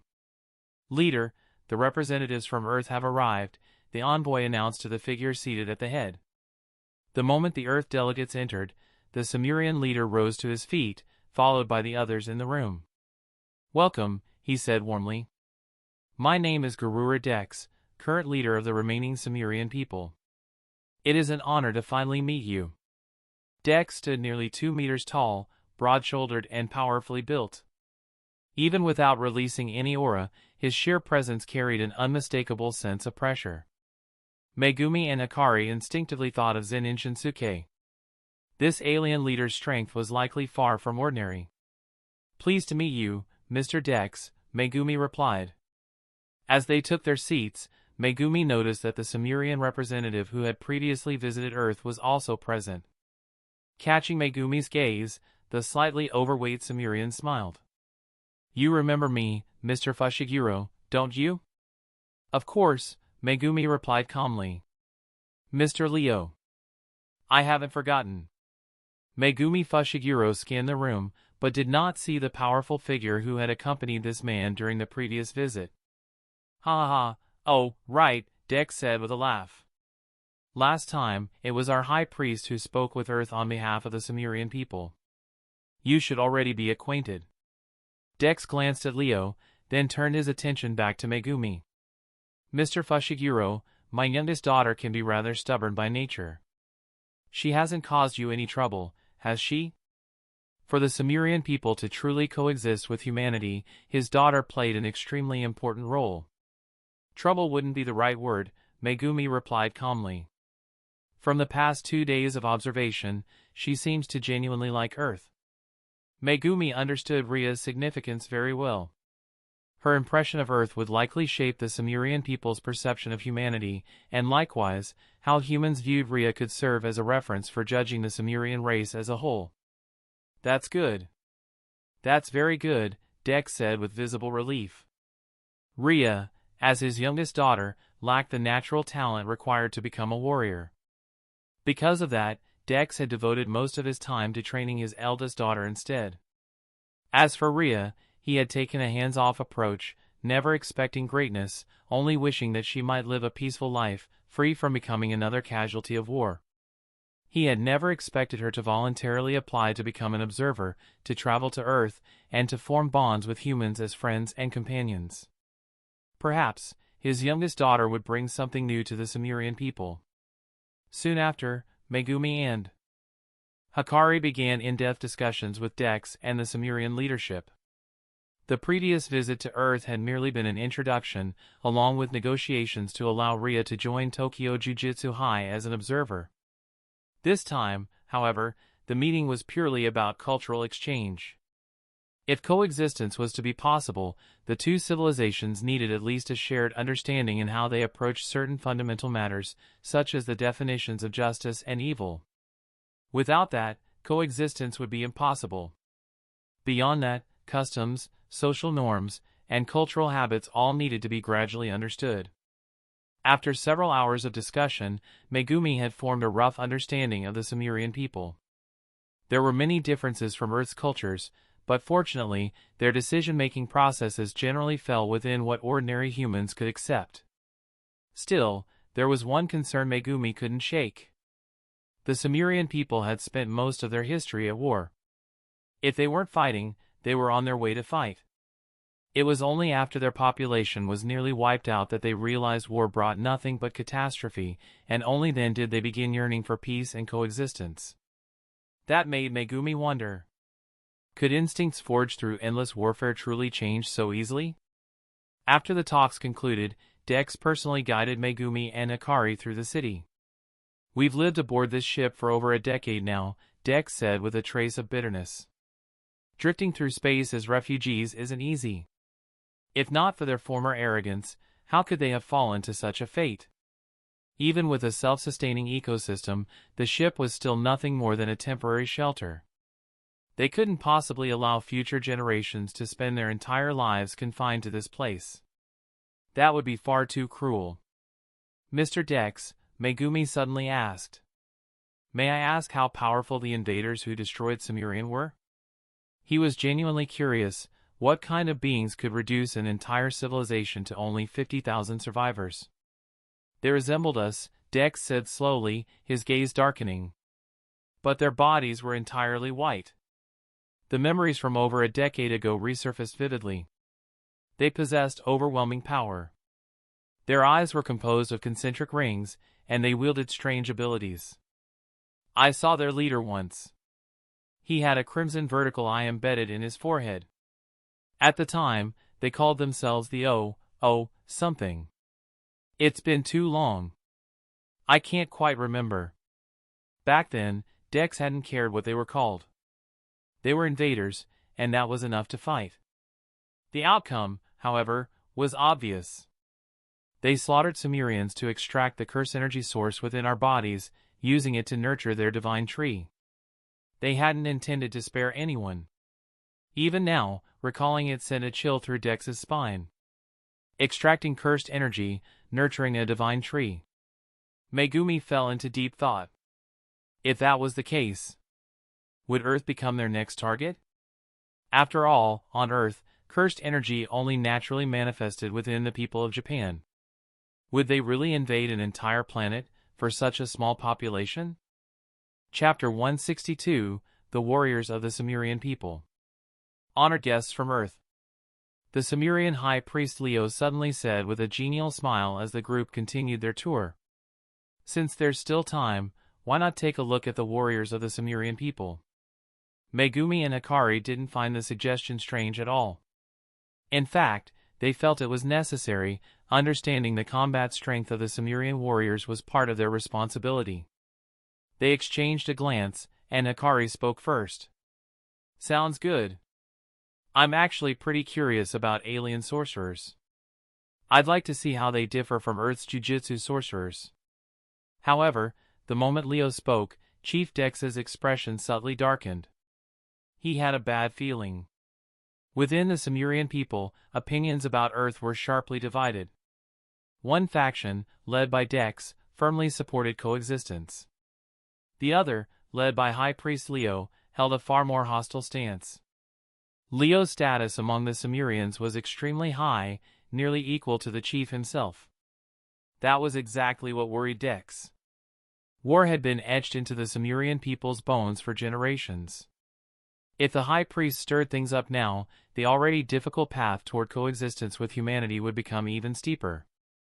Very well, Leo said calmly, ignoring the subtle change in Dex's expression. I'll lead the way. This visit had not been proposed on a whim. The Sumerian leadership also wanted to assess the true level of Earth's top-tier Jujutsu sorcerers. Only by understanding one another could they properly plan what came next. Seeing this, Dex had no choice but to follow along as well, if only to prevent misunderstandings from escalating. Before long, the group arrived at a vast training facility constructed from special alloy steel.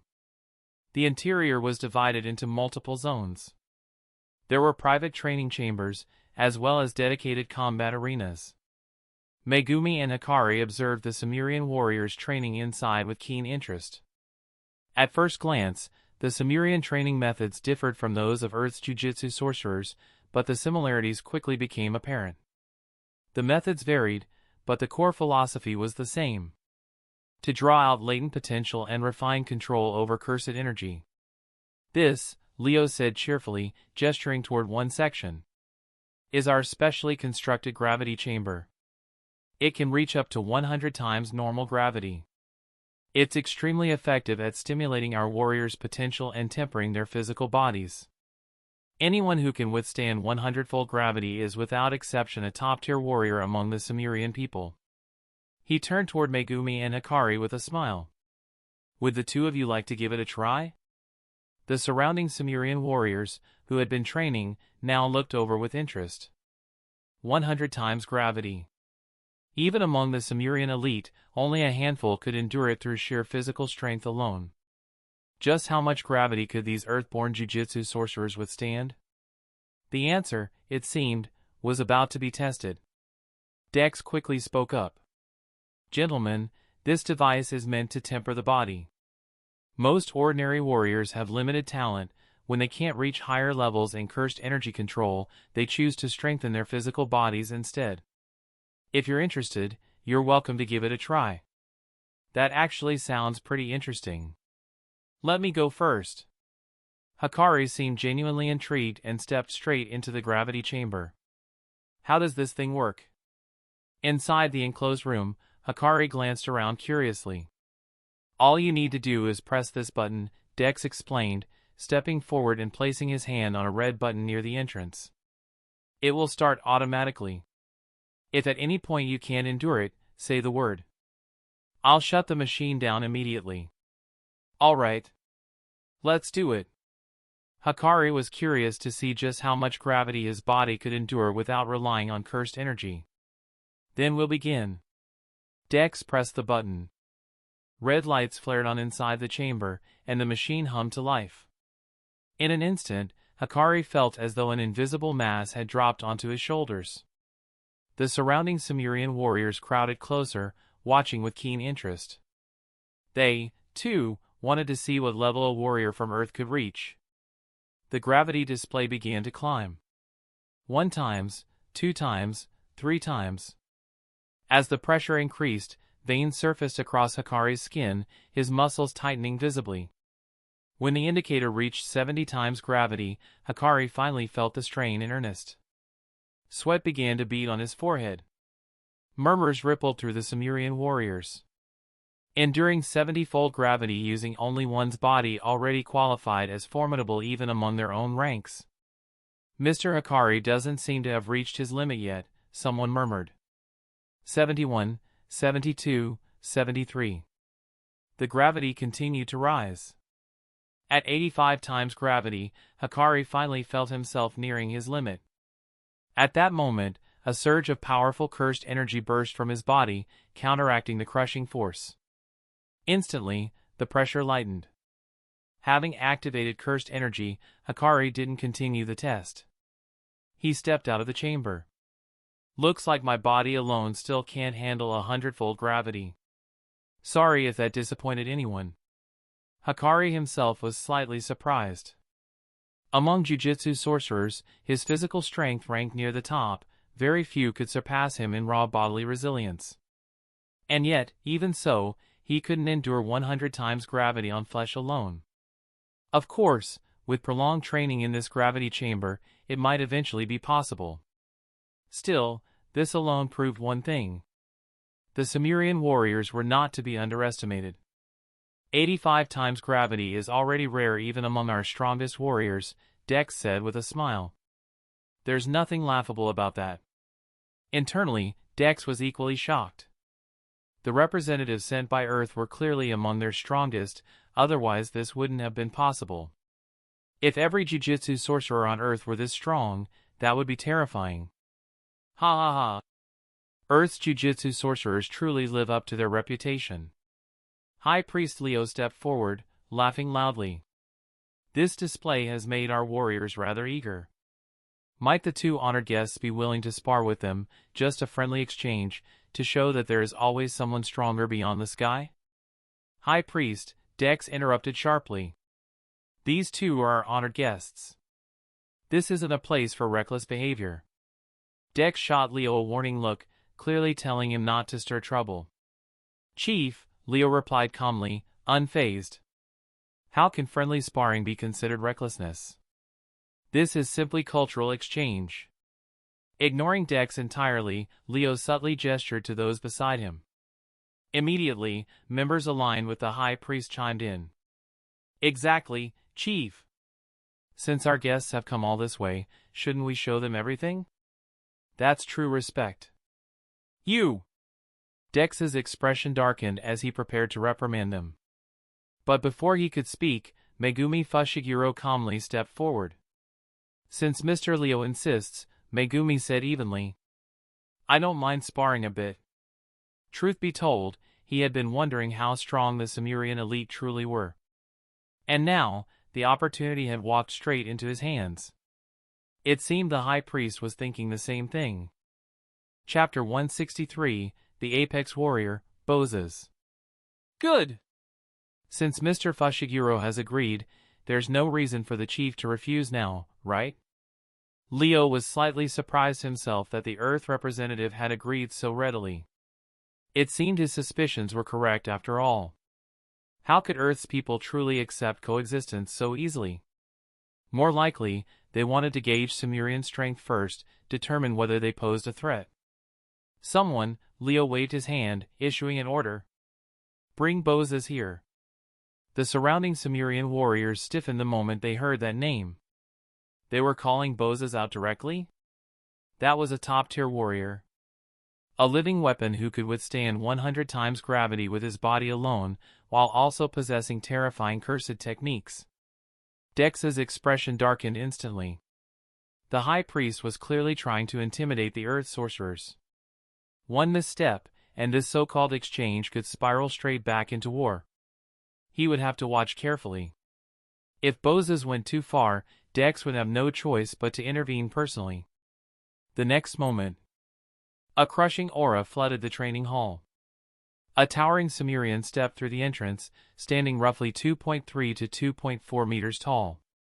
Black markings traced across his forehead. Long white hair was braided into two thick plaits that hung down on either side of his face. Two horn-like protrusions rose from his head, setting him apart from ordinary Sumerian citizens. His eyes were lifeless, empty of emotion. Megumi frowned slightly. This was the same individual who had accompanied Leo during their previous visit to Earth. My apologies, Leo said with a pleasant smile. Bozes has trouble restraining his aura. I hope our guests won't take offense. Turning toward the warrior, Leo continued. These two are honored guests from Earth. You've met one of them before. Today, I've called you here for a friendly spar. Bozes stepped forward, lifting his dull, emotionless gaze toward them. Which one of you? He asked flatly. Or are you both coming at once? Bozes, show some respect. Dex snapped sharply, his eyes filled with both irritation and resignation. To our guests, please forgive him. That's just how he is.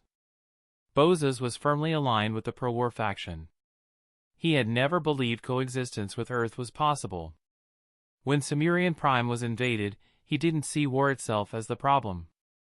Only that they hadn't been strong enough. Megumi and Kinji exchanged a glance. Want me to take this? Hikari cracked his knuckles, clearly eager. I'm curious whether this guy can get my blood pumping. I'll handle it, Megumi said, stepping forward. Hikari was strong, there was no doubt about that, but Megumi was wary. That kind of power, especially Hikari's, wasn't always stable. And against someone like Bozes, instability could be dangerous. At his peak, Hikari could even clash head-on with Gojo-sensei. But if his condition was off. So Mr. Fushiguro will be taking the field personally? Perfect. This will allow us to witness the true might of Earth's special-grade sorcerers. Leo had wanted Megumi to step in from the very beginning. Before this, he had already confirmed that special grade represented the highest level of sorcerers on Earth. And with only 4 special grade sorcerers currently in existence, understanding their strength would essentially reveal the upper limit of Earth's combat power. At that point, the balance of any future war would tilt decisively in their favor. Escorted by the attendants, Megumi and Bozes entered a vast combat chamber. The observation stands surrounding it were packed, layer upon layer, with Sumerian onlookers. Feel free to fight without restraint, Leo reminded them. The materials used in this arena are special, damage will regenerate on its own. The entire chamber was forged from ultra-high density, ultra-hard, ultra-high melting point alloys. As long as it wasn't reduced to powder, it would fully restore itself. This is only a spar, Dex interjected calmly. There's no need to go too far. Let's keep things civil. Unlike Leo, who clearly wanted both sides to go all out, Dex preferred restraint, anything to prevent tensions from escalating. Rest assured, Chief. Boza's knows his limits. Leo cast Dex a sidelong glance before turning back to Megumi. Since this is a spar, we should give it our all, shouldn't we, Mr. Fushiguro? Megumi didn't reply. He simply stared at the towering figure before him and said flatly, "Begin." The instant the word left his mouth, Boza's exploded into motion. In a blink, he was already in front of Megumi. Terrifying cursed energy wrapped around his massive fist as his body coiled like a drawn bow. And then he punched. Megumi raised both arms to block. Boom! The blows slammed into his guard, unleashing an overwhelming force. Like being struck by a 100-ton truck traveling at 200 kilometers per hour. Megumi was hurled backward dozens of meters. Two deep grooves carved into the metal floor beneath his feet, slowly regenerating as the arena healed itself. Bozas! Bozas! Bozas! The crowd erupted in deafening cheers, faces alight with excitement. Top-tier warriors rarely took the field. Only when facing exceptionally powerful opponents were they ever deployed. His raw physical strength really is far beyond that of Earth's sorcerers. Megumi flexed his arms, pain radiating through them. Purely in terms of physical power, Boza surpassed every sorcerer Megumi had ever encountered. Excluding, of course, those certain elders who possessed no cursed energy at all. Megumi formed hand seals. Cursed energy surged into his palms as a pool of pitch-black shadows spread beneath his feet. Divine Dog. Owu! A massive black divine dog burst from the shadows, lunging at Boza's in a blur. Boza's expression didn't change. He bent his knees slightly and raised his fist, preparing to obliterate the summoned beast in one strike. But suddenly, his body froze. He tilted his head. His legs had already sunk into the shadow below. Long, shadowy tongues lashed out, binding his limbs in place. Rip! The brief moment of hesitation was enough. The divine dog's claws tore across his torso. His clothing shredded instantly, and a vivid red gash appeared across his powerful chest. Bozas is injured? The Sumerian warriors watching in disbelief were stunned. This was their apex warrior. Even Dex's expression darkened. At this point, holding back was no longer an option. Meanwhile, Leo's lips curled upward. So even Bozas can be wounded. Good. That should finally awaken his fighting spirit. Sure enough, as blood seeped from the wound, emotion flickered into Bozas' previously lifeless eyes. He tore off his ruined shirt, revealing strange markings that stretched from his shoulders down his arms. Fixing his gaze on Megumi, he spoke in a low voice. You're not fodder. Boom! Bozas stopped suppressing his cursed energy. A violent surge erupted outward, instantly shredding the shadowy bindings restraining him. An overwhelming wave of cursed energy crashed toward Megumi. And his wounds healed almost instantly. Megumi focused completely. Cursed energy on this level, it's on par with Okatsu-senpai, he thought grimly. And he can use reverse curse technique too. There was no doubt anymore. This opponent was special grade. Chapter 164, The 10 Shadows Technique. Boom! Bozas charged straight at Fushiguro Megumi, his entire body reinforced by overwhelming cursed energy. He looked like a ferocious beast unleashed, raw, savage, and overflowing with primal violence. So their combat style really is different from that of Earth's sorcerers. Megumi muttered inwardly, his hands never pausing as he formed seals. New! Rip! A massive crimson bird burst forth, its wings spreading more than 10 meters wide. Golden lightning coiled tightly around its body as it screeched through the air, diving toward Bozes. Thunder crashed down upon him. And at the same time, Divine Dog, Totality lunged into attack.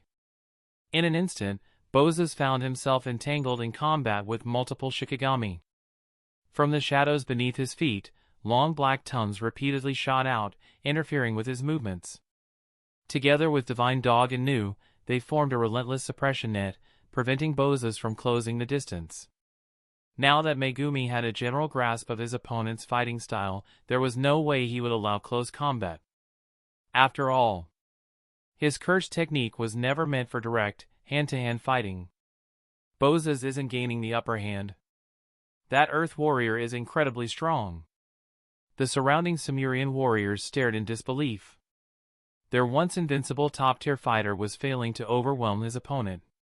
Even Dex watched closely, eyes narrowed. So this is Earth's strongest class of sorcerer, impressive indeed. Though both sides used cursed energy, Earth's jujutsu was clearly more diverse. Techniques capable of summoning multiple combat companions. Such abilities were virtually non-existent among the Sumerian people. Compared to Earth's intricate and varied jujutsu systems, Sumerian techniques appeared almost monotonous. So this is what a special grade sorcerer from Earth looks like. From the sidelines, Leo squinted as he observed the battlefield. Then, slowly, a smile formed. You really are exceptional. At the center of the battlefield, Bozes stomped down, shattering the metal floor beneath his foot. Cursed energy surged violently into his fist as he swung at Divine Dog, Totality on his right. The sheer force caused faint black lightning to crackle around his knuckles. Seeing this, Megumi decisively dismissed the Shikigami. In an instant, Divine Dog dissolved back into shadow. Bozes' punch missed. The unleashed cursed energy blasted forward, caving in the distant metal wall. Seizing the moment when the Shikigami vanished, Bozes kicked off the ground with explosive force. Ignoring the golden lightning raining down on him, he charged straight toward Megumi, relying purely on his physical body. He had already grasped the nature of Megumi's technique. A summoner-type fighter. Which meant weak close combat. Facing the onrushing Bozes, Megumi's expression remained calm, his hand seals never breaking. Max Elephant. HRA. A colossal elephant slammed down from directly above Bozes. The sudden appearance left him no time to evade. Pillar-like legs crushed him straight into the metal floor, his body driven deep into it. At the same time, Max Elephant let out a deafening cry, releasing a torrential flood from its trunk, instantly submerging the entire combat chamber. Meanwhile, Megumi leapt into the air, standing atop Nu. He can summon again? How many creatures can he summon? The Sumerian warriors stared in shock as Megumi continued to bring forth different Shikigami one after another. They had never seen a technique like this. Among the Sumerian people, summoning-type abilities did exist, but at most, one companion could be summoned. That single summon might be powerful, but it lacked the sheer versatility and adaptability of Megumi's technique.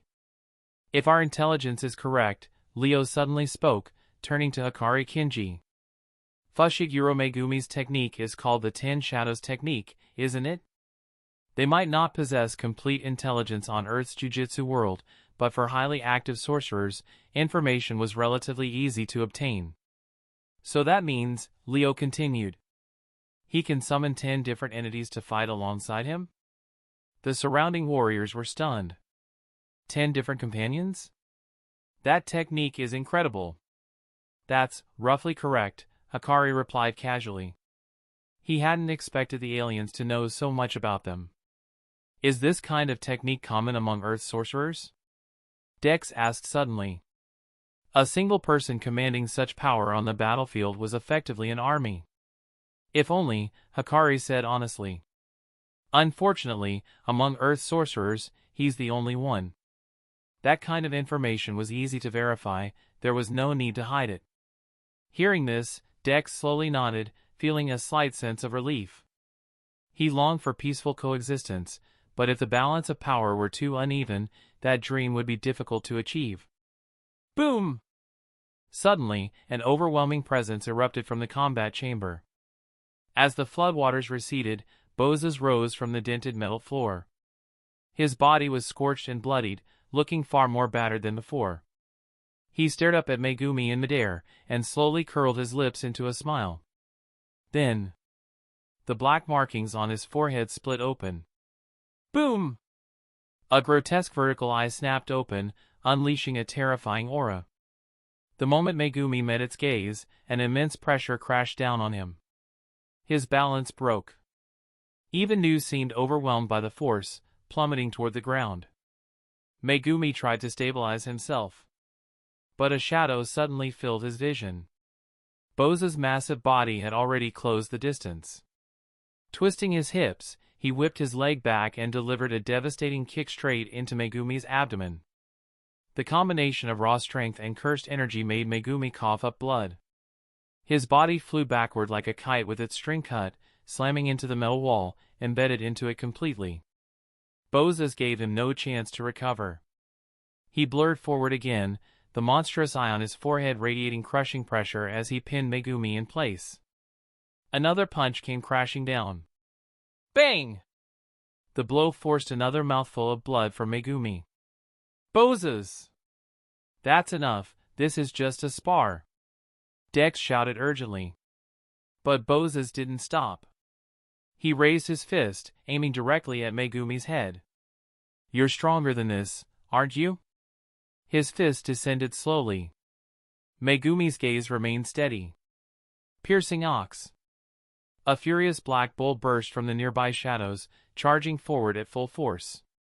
The embodiment of raw power, piercing ox slammed into Boza's waist.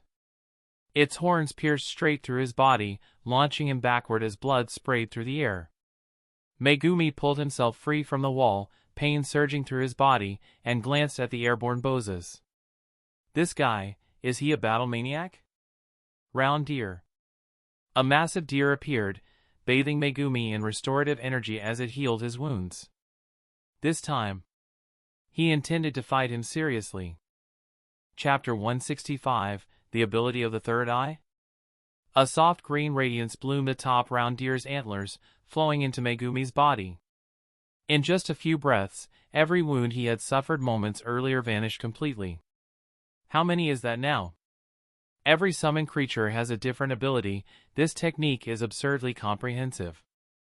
By now, everyone had realized that each of Megumi's Shikigami possessed a unique function. Even Dex couldn't help but sigh in admiration. A technique like this, it's practically flawless. Control, burst damage, aerial combat, healing. Each capability rotated seamlessly, leaving no apparent weakness. Among the Shimlerian warriors, there was no one this well-rounded. Ha ha ha. Fushiguro Megumi, you truly are hiding quite a lot. Leo said with a smile that didn't reach his eyes. Worthy of being one of Earth's special-grade sorcerers. A sharp glint flashed through his gaze. If we want to defeat Earth's sorcerers, he thought, then the special grades must be eliminated first. But without the leader's cooperation, the forces he personally controlled wouldn't be enough to win a full-scale war. I'll have to pull the leader over to my side. Your warriors are impressive as well. Hakari Kinji remarked as Bozes rose once more on the battlefield, understanding dawning in his eyes. So it really is pure stats. Bozes paid no attention to the gaping wound in his body where the ox's horn had pierced him. He calmly activated reverse cursed technique, repairing the damage as his gaze locked onto the piercing ox, which was preparing to charge again. Without a word, cursed energy surged into his fist, and he punched forward. But the immense cursed energy stopped short, as if blocked by an invisible barrier, unable to reach the ox. This was piercing ox's technique. For it, proximity did not mean power. The farther the distance it covered, the more destructive its charge became. As cursed energy continued to accumulate, the ox stomped the ground and lowered its head. Then charged. The cursed energy Bozes had released rebounded back at him at multiple times its original strength. Bozes vanished in a blur, narrowly dodging as the reflected attack obliterated a metal wall behind him. The ox pivoted instantly, locking onto him again and charging forward, its speed leaving after images in its wake. At the same time, rapid escape erupted around Boses, dozens upon dozens piling up like a living mound, blocking his vision. From within the chaos, long-toed tongue shot out once more, wrapping toward him from every direction. Boses clicked his tongue. What an irritating fighting style. Boses, buried beneath the swarm of rapid escape, couldn't help but mutter in irritation. At the same time, the vertical eye on his forehead erupted with terrifying power. Vast amounts of cursed energy condensed around his body, forming an impregnable wall like forged steel, then exploded outward in all directions. The surging barrier detonated with immense force, obliterating every rabbit around him and even halting the piercing ox's violent charge. Seeing this, Fushiguro Megumi formed another hand seal. The piercing ox dispersed, and Nu roared from above, unleashing torrents of lightning that pierced through the cursed energy wall and struck Boses directly, scorching his body black. Boses paid no mind to his injuries. Instead, he fixed his gaze on Megumi and raised his palm toward him. "This time," he said calmly, "you won't be creating any distance." The moment his words fell, Megumi felt a terrifying pulling force latch onto his body. In an instant, he lost control and was dragged straight toward Boses. Megumi's expression shifted slightly. He immediately maneuvered Nu in front of himself, and the suction vanished at once. But Nu's body was forcibly pulled toward Boses instead. Snap! Boses withdrew his left hand and raised his right. The eye on his forehead shifted subtly. The suction acting on Nu disappeared, replaced by overwhelming pressure. Nu was slammed into the ground, completely immobilized. Megumi instantly canceled the summoning, escaping the attack. Attraction and compression? This must be his technique. Megumi narrowed his eyes. It seemed that Boses' ability could only act on one target at a time. But before Megumi could think further, an overwhelmingly tyrannical pressure descended upon him. As if a mountain had been dropped onto his body. He couldn't move. The metal floor beneath his feet cracked into a spiderweb of fractures. At that moment, Megumi understood. This wasn't gravity manipulation at all. It was pure cursed energy pressure, compressed and weaponized. Under normal circumstances, cursed energy pressure was useless against competent sorcerers. But Boses had used some unknown method to amplify it dozens of times, creating an effect nearly indistinguishable from a gravity technique.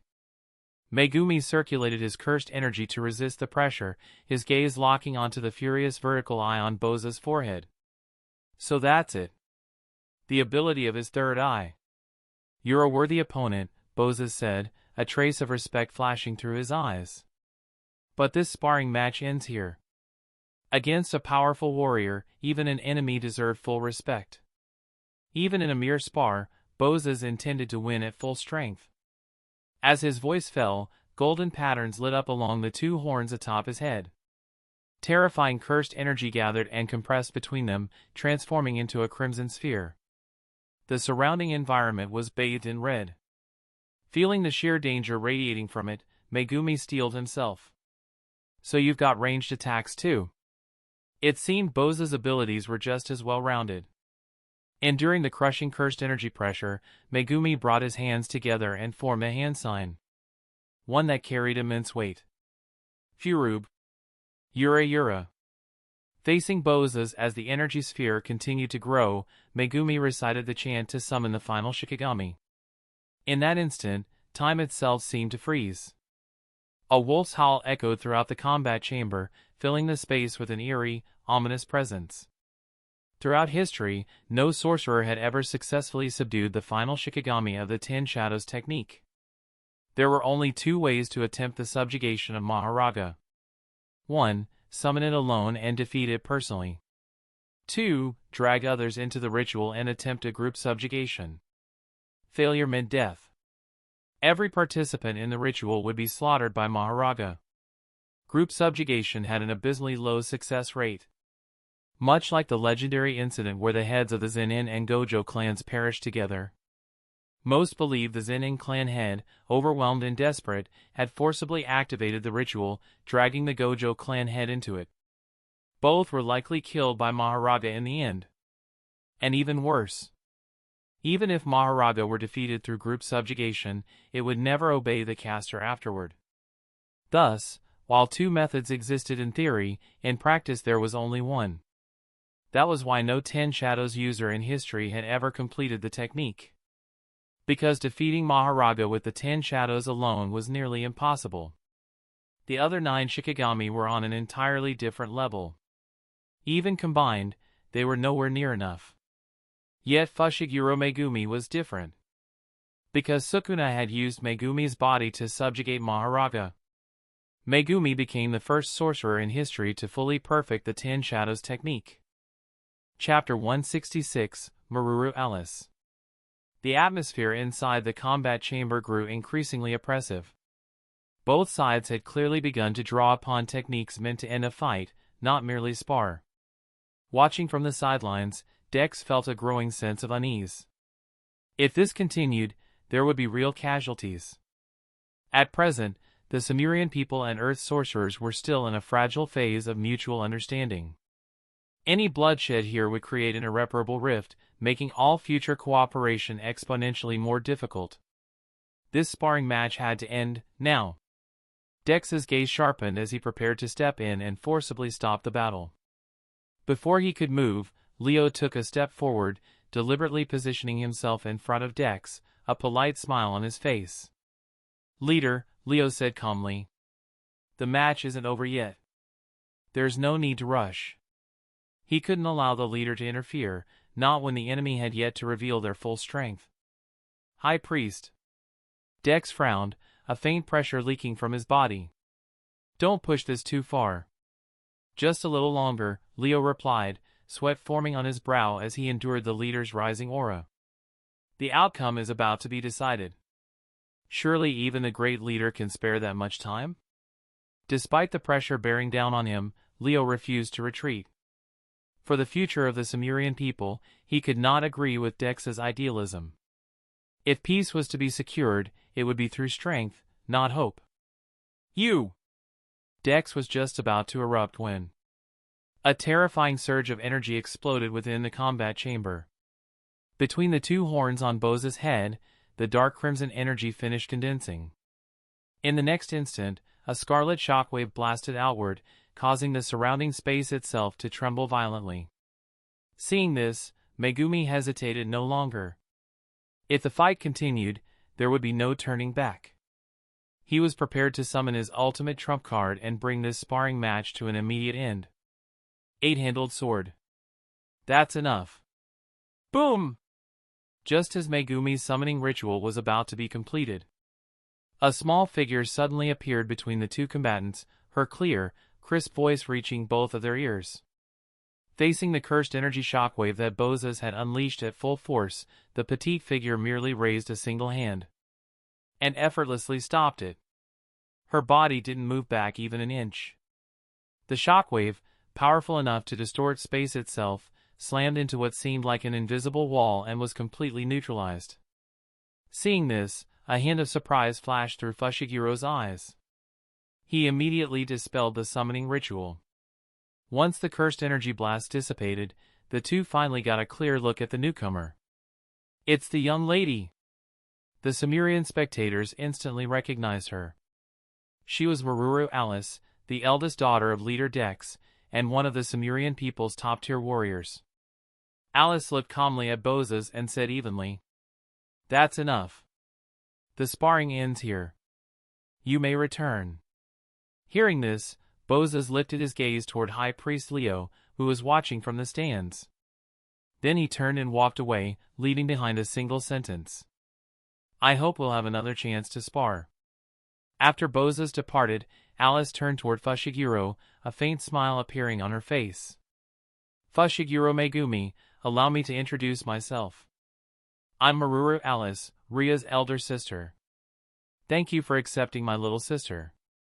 Fushiguro looked at Alice, who looked almost identical to Ria, and felt a moment of confusion. "Are you sure this isn't Ria herself?" "Hello, he replied. With Alice's arrival, the sparring match officially came to an end. Dex let out a long breath of relief. Thankfully, his daughter had arrived in time. Otherwise, given Boza's personality, the fight wouldn't have ended until at least one of them was completely incapacitated. Seeing Alice appear, Leo's eyes flickered with wariness. He then turned to Dex and said, "Leader, I've suddenly remembered I have other matters to attend to. I'll leave the rest of the tour to you." With that, the high priest departed, taking his people with him. Alice and Fushiguro exited the combat chamber and rejoined the others. Dex stepped forward with a smile. "Mr. Fushiguro, your strength is truly impressive." "The Sumerian warriors are equally surprising," Fushiguro replied. "Especially your daughter. Her strength seems even greater than Boza's." Through his clash with Boza's, Fushiguro had gained a rough understanding of the Sumerian top-tier combat power. Even if Boza's hadn't gone all out, he was unquestionably at a special grade level. And Alice, who appeared suddenly and stopped everything so easily, felt even more unfathomable. How many warriors of this level did the Sumerian people have? "Boza's is also a top-tier warrior," Alice said calmly. "His strength is no less than mine." Her tone was flat, her demeanor gentle, nothing like what one would expect from someone so powerful. "Enough of this for now," Dex quickly interjected, changing the subject. "It's about time to eat. Let's have a meal together. Our guests should try Sumerian cuisine." Afterward, Fushiguro and Kinji Hikari sampled Sumerian food, bringing the visit to an end. At the hangar entrance, Dex and the others saw the two off. "I hope we'll have many more opportunities to exchange ideas in the future." "I'm sure we will," Fushiguro nodded. He summoned Nu, and the two of them departed atop the great bird. Once they were gone, Dex's smile faded. He turned to Alice and asked quietly, "What do you think of them?" "They're undoubtedly among Earth's finest sorcerers," Alice answered without hesitation. "If the sparring had continued, I believe Boza's would have lost." She could clearly sense that the being Fushiguro was about to summon at the end was on an entirely different level from the previous ones. Even Boza's wouldn't have been enough? Dex murmured, troubled. "Then what about you? If you fought him one-on-one, how confident are you?" Boza's was already among the strongest of their elite warriors, and yet he couldn't secure victory against a human special-grade sorcerer? "If it were a one-on-one fight," Alice said calmly, "I would win with absolute certainty." Her voice was steady, filled with unquestionable confidence. "With your ability, you do have a natural advantage against sorcerers," Dex said thoughtfully. "But no matter what, I still hope we can coexist peacefully with humanity. I don't want war." Only 50,000 of their people remained. They simply couldn't afford another war. "I understand your intentions, Father," Alice nodded. If possible, she too wished to avoid conflict with Earth. But that depended not only on them, it also depended on humanity. Unless absolutely unavoidable, she didn't want her younger sister to experience war again. Meanwhile, Tokyo. Zen'in Kaon was shopping and watching movies with Ria. "Earth is wonderful," Ria said with emotion after a full day out. "There are so many fun places, delicious foods, and everything feels so lively." "But wait," Kaon said curiously. "Shouldn't you aliens have been to way more places? The universe is way bigger than Earth." She had even been thinking about taking her parents on a space trip someday. "It's not as great as you imagine," Ria replied softly. "Ever since I can remember, I've been living on the ship, all the way until now. When Sumerian Prime was invaded and the survivors fled, she had only been 5 or 6 years old. In other words, most of her life had been spent aboard a single spacecraft." Kaon hadn't expected that. She quickly patted Ria on the shoulder in comfort. "I see. That's okay. I've been to lots of places. When we get the chance, I'll take you traveling to other countries too. There are so many amazing places on Earth." Chapter 167, An Existence Comparable to Sukuna. Tokyo Jujutsu High Office. Fushiguro Megumi and Kinji Hikari had come to report their findings. Gojo-sensei, Fushiguro began seriously. The Sumerian people are not to be underestimated. Their top-tier warriors are no weaker than special-grade sorcerers. He paused briefly before continuing. And I suspect they may possess an existence comparable to Sukuna. Alice's figure surfaced in his mind. Ria's older sister felt fundamentally different. Boza's was the type of warrior whose strength was obvious at a glance, but Alice was restrained, understated. Yet beneath that calm exterior, her power likely surpassed Boza's by a considerable margin. Comparable to Sukuna? Gojo Satoru raised an eyebrow in surprise. So the one who visited Earth last time wasn't even their strongest. That's unexpected. He leaned back slightly, expression thoughtful. Still, even with warriors like that, they ended up as refugees. Gojo wasn't particularly worried about the Sumerians themselves. He believed the current Jujutsu world had the strength to stand against them, and no matter how powerful they were, they numbered only 50,000. Even if they had far more sorcerers than Earth, Earth wasn't protected by sorcerers alone. If things ever truly spiraled out of control, every nation on the planet would unite on a single front. What truly concerned Gojo was the force that had turned the Sumerians into refugees in the first place. What's their attitude like? Gojo asked. He genuinely hoped the Sumerians could coexist with humanity. It would give them a stable home, and at the same time, strengthen Earth as a whole. Technological progress. Jujutsu development. As long as humanity continued growing stronger, even if a greater invader appeared in the future, they would at least have the ability to resist, or, at worst, evacuate. There seems to be internal conflict among them, Hikari said after some thought. During the visit, I noticed something off. Their leader and that so-called high priest don't seem to get along. Fushiguro nodded and added. To be precise, their leader, Dex, is extremely friendly toward humans. From what I observed, he genuinely wants coexistence. As for the high priest, I don't think he trusts us much. Of course, that's just my impression. It's also possible they're working together and putting on an act for us. Gojo listened quietly, then smiled faintly. Humans have good and bad people. No reason aliens would be any different. There'll be plenty of chances to learn more. No need to rush. To Gojo, the alien visit was actually a rare opportunity. A perfect catalyst to temper the younger generation of sorcerers. The recent generation had extraordinary talent, but they'd never faced a true crisis. Without danger, growth stagnates. After all, Gojo himself had only become the strongest sorcerer of his era after dying once. Hikari scratched his head and added casually. Oh, and there's one more thing I've got to say. He looked utterly serious. The aliens' food is honestly terrible. If there's another mission like this, you'd better send someone else next time. With that said, Kinji Hikari waved his hand and turned to leave. I'm heading out. The novelty of aliens had already worn off. It was time for him to go back and continue enjoying the passion of middle age. Watching Hikari's retreating figure, Gojo Satoru shook his head slightly.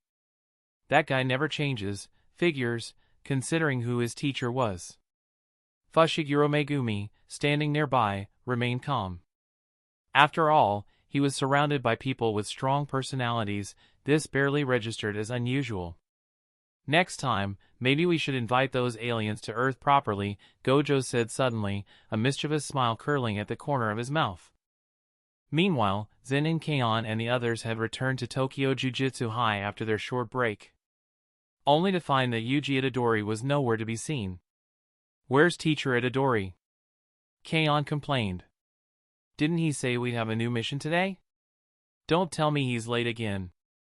After subduing a curse user during the last mission, her interest in the Jujutsu world had skyrocketed. Unfortunately, that enemy had been far too weak. This time, she was hoping for something a little more exciting. Maybe Teacher Itadori has something to deal with, Kagaya said casually. Then he turned to Ria. By the way, Ria, how have you felt about Earth these past few days? Ria nodded lightly. It's nice. I like it here. That's good to hear. The group continued chatting idly. From time to time, Gojo Kamui glanced at Ria, then at Zen and Keion. The same thought kept circling in his mind. Why had both his father and Kagaya's father given him the same instruction? Protecting Ria made sense. She was an alien, a guest from another civilization. But Zen and Keion? Over the past 2 days, he had quietly investigated her background. All he could confirm was that she was the daughter of Fushiguro Megumi's father's elder brother. That was it. There was no information at all about her parents. Piecing together the fragments, Kamui began to suspect something. Her parents were very likely sorcerers who had participated in the Shinjuku War 18 years ago. Records of that battle were extremely scarce, only a few vague lines remained. But he knew that nearly all senior figures in today's Jujutsu world had taken part in that war. Zen and Keion, Kamui suddenly asked. Were your parents sorcerers too? If they were, then by age alone, they must have fought in Shinjuku, and must have been close friends with his father. Otherwise, his father wouldn't have spoken the way he did. My mom used to be a sorcerer, Keion replied. As for my dad, he's just a normal guy without any cursed energy. She tilted her head, looking puzzled. Why are you asking? Nothing, Kamui said calmly. Just confirming something. At this point, he was certain. Her parents were definitely among the friends his father had mentioned. That realization sparked his curiosity. After all, most powerful sorcerers in the Jujutsu world were either his father's juniors or students. There were very few who could truly be called Gojo Satoru's peers. Wait, are you sure your father has no cursed energy? Kagaya suddenly interjected. Yeah, Keion nodded. Why? Having no cursed energy didn't automatically mean someone was ordinary. Kagaya thought of his own mother, and of Fushiguro Megumi's father. People who had left the Jujutsu world, yet were anything but normal. Someone without cursed energy doesn't necessarily mean they're weak, Kagaya said carefully. Your father might actually be very strong. Given that Keion's father was from the Zen'in family, the words Zen'in and ordinary didn't exactly belong in the same sentence. If her father hadn't told her the truth, it made sense that she wouldn't know. After all, if Kagaya himself hadn't grown up surrounded by such people, he wouldn't have believed that someone without cursed energy could rival sorcerers either. That's impossible, Keion waved it off. My dad's just a muscle-bound guy who wears a pink apron and cooks in the kitchen. She simply couldn't connect that image with the word strong. Clap! Clap! Clap! First years, eyes over here. A figure clapped their hands, drawing everyone's attention just as the discussion was about to continue. Chapter 168, A New Mission, Exorcising Cursed Spirits. Kusakabe-senpai? What are you doing here? Seeing who it was, Okatsu Kagaya quickly explained to Zen and Keion and Rin. This is a second-year senior, Kusakabe Zetsu. Kusakabe had a toothpick hanging from his mouth, his half-lidded eyes filled with the irritation of being forced into overtime. Teacher Itadori got pulled into an urgent assignment, he said flatly. So he asked me to inform you. No need to wait for him, I'll brief you on your next mission. Today was supposed to be his day off. Yet here he was, dragged in to hand out missions to these monster-like underclassmen. If it weren't for the fact that Itadori was a special-grade sorcerer, he would have made up an excuse and refused outright. That explains it, Keion said. I knew Teacher Itadori wasn't the type to be late for no reason. Special-grade sorcerers being busy is normal, she added eagerly. So, Kusakabe-senpai, what's our next mission? Everyone turned their attention to him, curious about what assignment the school had prepared. Kusakabe pulled out his phone, glanced at the message, and said, In a small town south of Kyoto, there have been a number of disappearances over the past few days. According to eyewitness reports, it looks like a tiger from the mountains came down and started attacking people. Initial assessment suggests it may be the work of a cursed spirit. He looked up at them. Your mission is to investigate and get to the bottom of it within 3 days. If it turns out to be a cursed spirit, You are to exorcise it immediately. With that, Kusakabe waved his hand and turned to leave. I've sent the location and details to Kagaya's phone. The mission's yours now. He still had a precious day off to enjoy, no time to hang around babysitting juniors.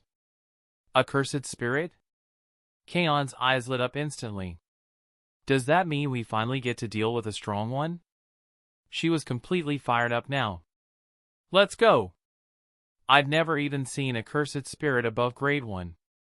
If it's just a cursed spirit, Kagaya said while checking the information on his phone. We won't need 3 days. 1 day should be more than enough. His confidence was well-founded. Cursed spirits weren't nearly as cunning as curse users, and with all 4 of them working together, even a special-grade cursed spirit wouldn't be much of a problem. Still, Kagaya frowned slightly. Since the mission is in Kyoto, why didn't they send students from Kyoto Jujutsu High instead? They probably don't have enough people. Most of their students are likely already out on assignments. And besides, this mission doesn't seem that difficult. Let's move quickly, Kaon said seriously. If we're late, more people could get hurt. The others didn't hesitate either and followed right after. Before long, the group arrived by car at a small town south of Kyoto. After meeting up with the auxiliary supervisor stationed there, they learned the details of the situation. Under the supervisor's guidance, they entered a vast mountain range. According to the villagers, the supervisor explained, someone witnessed a tiger eating a person in these mountains. A barrier has already been set up around the area, so you may engage without restraint. Got it. Thanks for your hard work, they replied. Standing before the towering mountain, the 4 of them sensed nothing particularly powerful. Could it really just be an ordinary tiger? Zen and Kaon frowned. This mountain is huge, how long would it take to search everything? Let's split up, Kagaya suggested. If it really is a cursed spirit, it won't be able to escape the barrier anyway. I'm fine with that, Gojo Kamui agreed. For large area searches like this, splitting up was far more efficient. And given their strength, there was no need for them to stay together just to hunt down a single cursed spirit. I'll go with Rin, Kaon said. Her situation is special. Unless it's an emergency, she shouldn't use her powers lightly. She had already learned that Rin's abilities were linked to her exceptionally powerful sister, using them would immediately alert her. To avoid creating a negative impression of Earth, Rin had to limit herself to observing, or not act at all. Sorry, everyone, Rin said apologetically. I probably won't be able to help much this time. She wanted to fight alongside her new friends, but for the sake of Earth's future relations, she could only stand by. That's fine, Kamui said casually. Rin joined us as an observer anyway. Kagaya nodded in agreement. With their level of strength, having 1 more or 1 fewer fighter didn't change much. In that case, let's move, Kaon said. Kaon and Rin headed deeper into the mountains together. Kamui and Kagaya exchanged a glance, then departed in different directions. With their strength, there was no need for them to work together. 3 routes, maximum efficiency. At the same time, deep within the mountains, inside a concealed barrier, several figures stood silently, their auras completely hidden. The bait has taken the hook, a black-robed figure said in a hoarse, inhuman voice. We can begin. Remember, our primary objective. Understood, someone replied with a chuckle. They're really willing to spend big. After this job, we can live comfortably for the rest of our lives. The figures scattered in different directions. At once, faint fluctuations of cursed energy rippled through the forest. Kaon paused. A cursed spirit? That way. She immediately sprinted off with Rin. Kamui and Kagaya, in their own directions, also sensed weak cursed energy in motion and rushed toward its source without hesitation. Roar! A deafening tiger's roar echoed through the mountains. Kaon's face lit up with excitement. It really is a tiger. Looks like we'll be the first to take it down. She moved like a shadow through the forest, Rin close behind her, rapidly closing in on the source of the sound. Moments later, they spotted it. A massive white-striped tiger, as large as an adult elephant, radiating terrifying cursed energy. So it is a cursed spirit, Kaon muttered. This thing should be around grade 1, right? She quickly stepped in front of Rin. Rin, stay back. I'll take care of this big kitty. Without hesitation, Kaon clenched her fist and charged straight at the tiger-shaped cursed spirit. Roar! Human, target, kill. As the tiger locked onto Kaon, its mission echoed in its mind. It lunged forward, its enormous paw, wide as a washbasin, slamming down. It can talk? Kaon grinned. So it's got some brains. Cursed energy surged through her body. Illusory mass condensed around her fist as she threw a punch straight into the tiger's paw. Boom! The moment fist met claw, the overwhelming mass shattered the tiger's paw instantly. Purple fluid sprayed in every direction. Roar! That's all you got? Kaon stepped in without mercy, her fists becoming blurs as she hammered the tiger's head again and again. Under the barrage, the massive cursed spirit collapsed into smoke and ash. Exorcised on the spot. Chapter 169, Dual Techniques. Having exorcised the cursed spirit with nothing but her fists, Zen'in Kaon watched as the tiger's remains slowly dissipated and felt utterly unsatisfied. Was that thing really grade 1? She couldn't help but doubt it.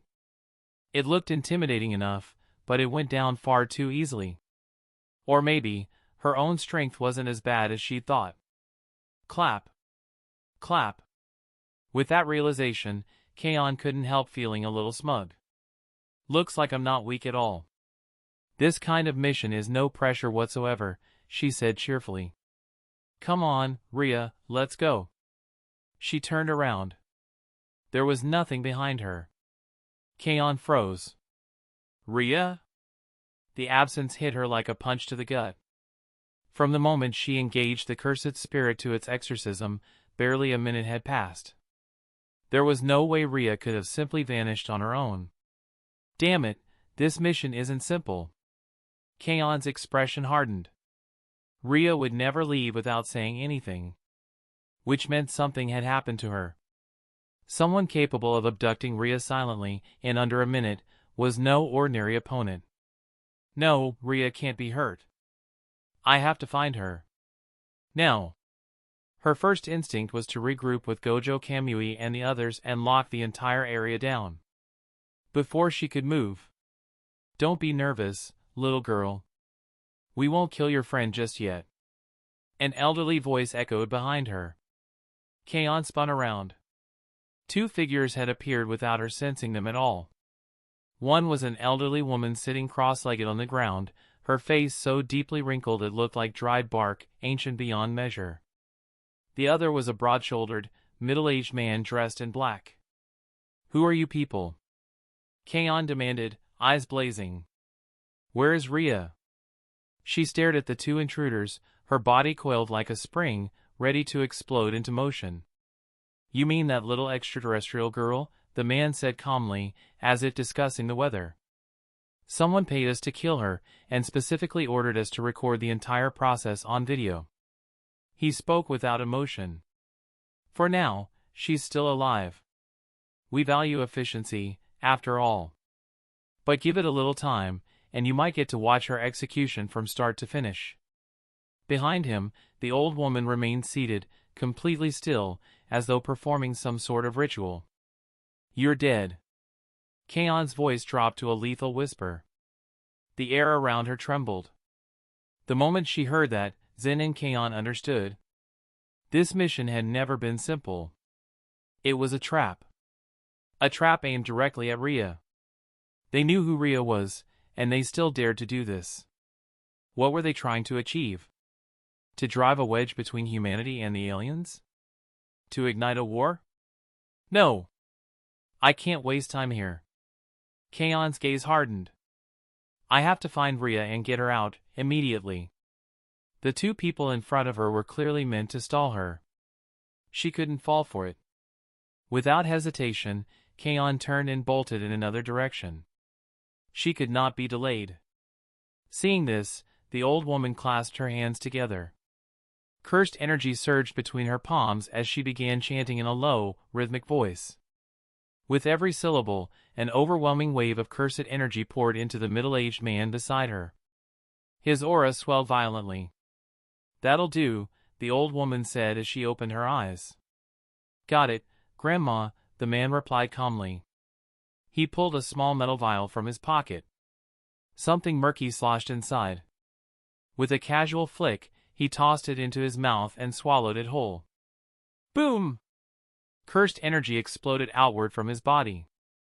The old woman slammed her hands together and invoked her technique, calling out a name in a rasping voice. Special grade sorcerer, Sugurageto. In the next instant, the man's body shuddered. A terrifying, unrestrained aura erupted from him. So powerful that it instantly caught the attention of both Gojo Kamui and Okatsu Kagaya. Elsewhere, Gojo Kamui halted abruptly, his brow furrowing. This presence, that's not a cursed spirit. He had faced special-grade cursed spirits before. Even they didn't feel like this. This was something else. Something powerful. Something hostile. Without hesitation, Kamui turned and sprinted toward the source of the aura, only to have 3 black-robed curse users appear directly in his path. "Sorry, young master of the Gojo clan," one of them said calmly. "We can't let you pass."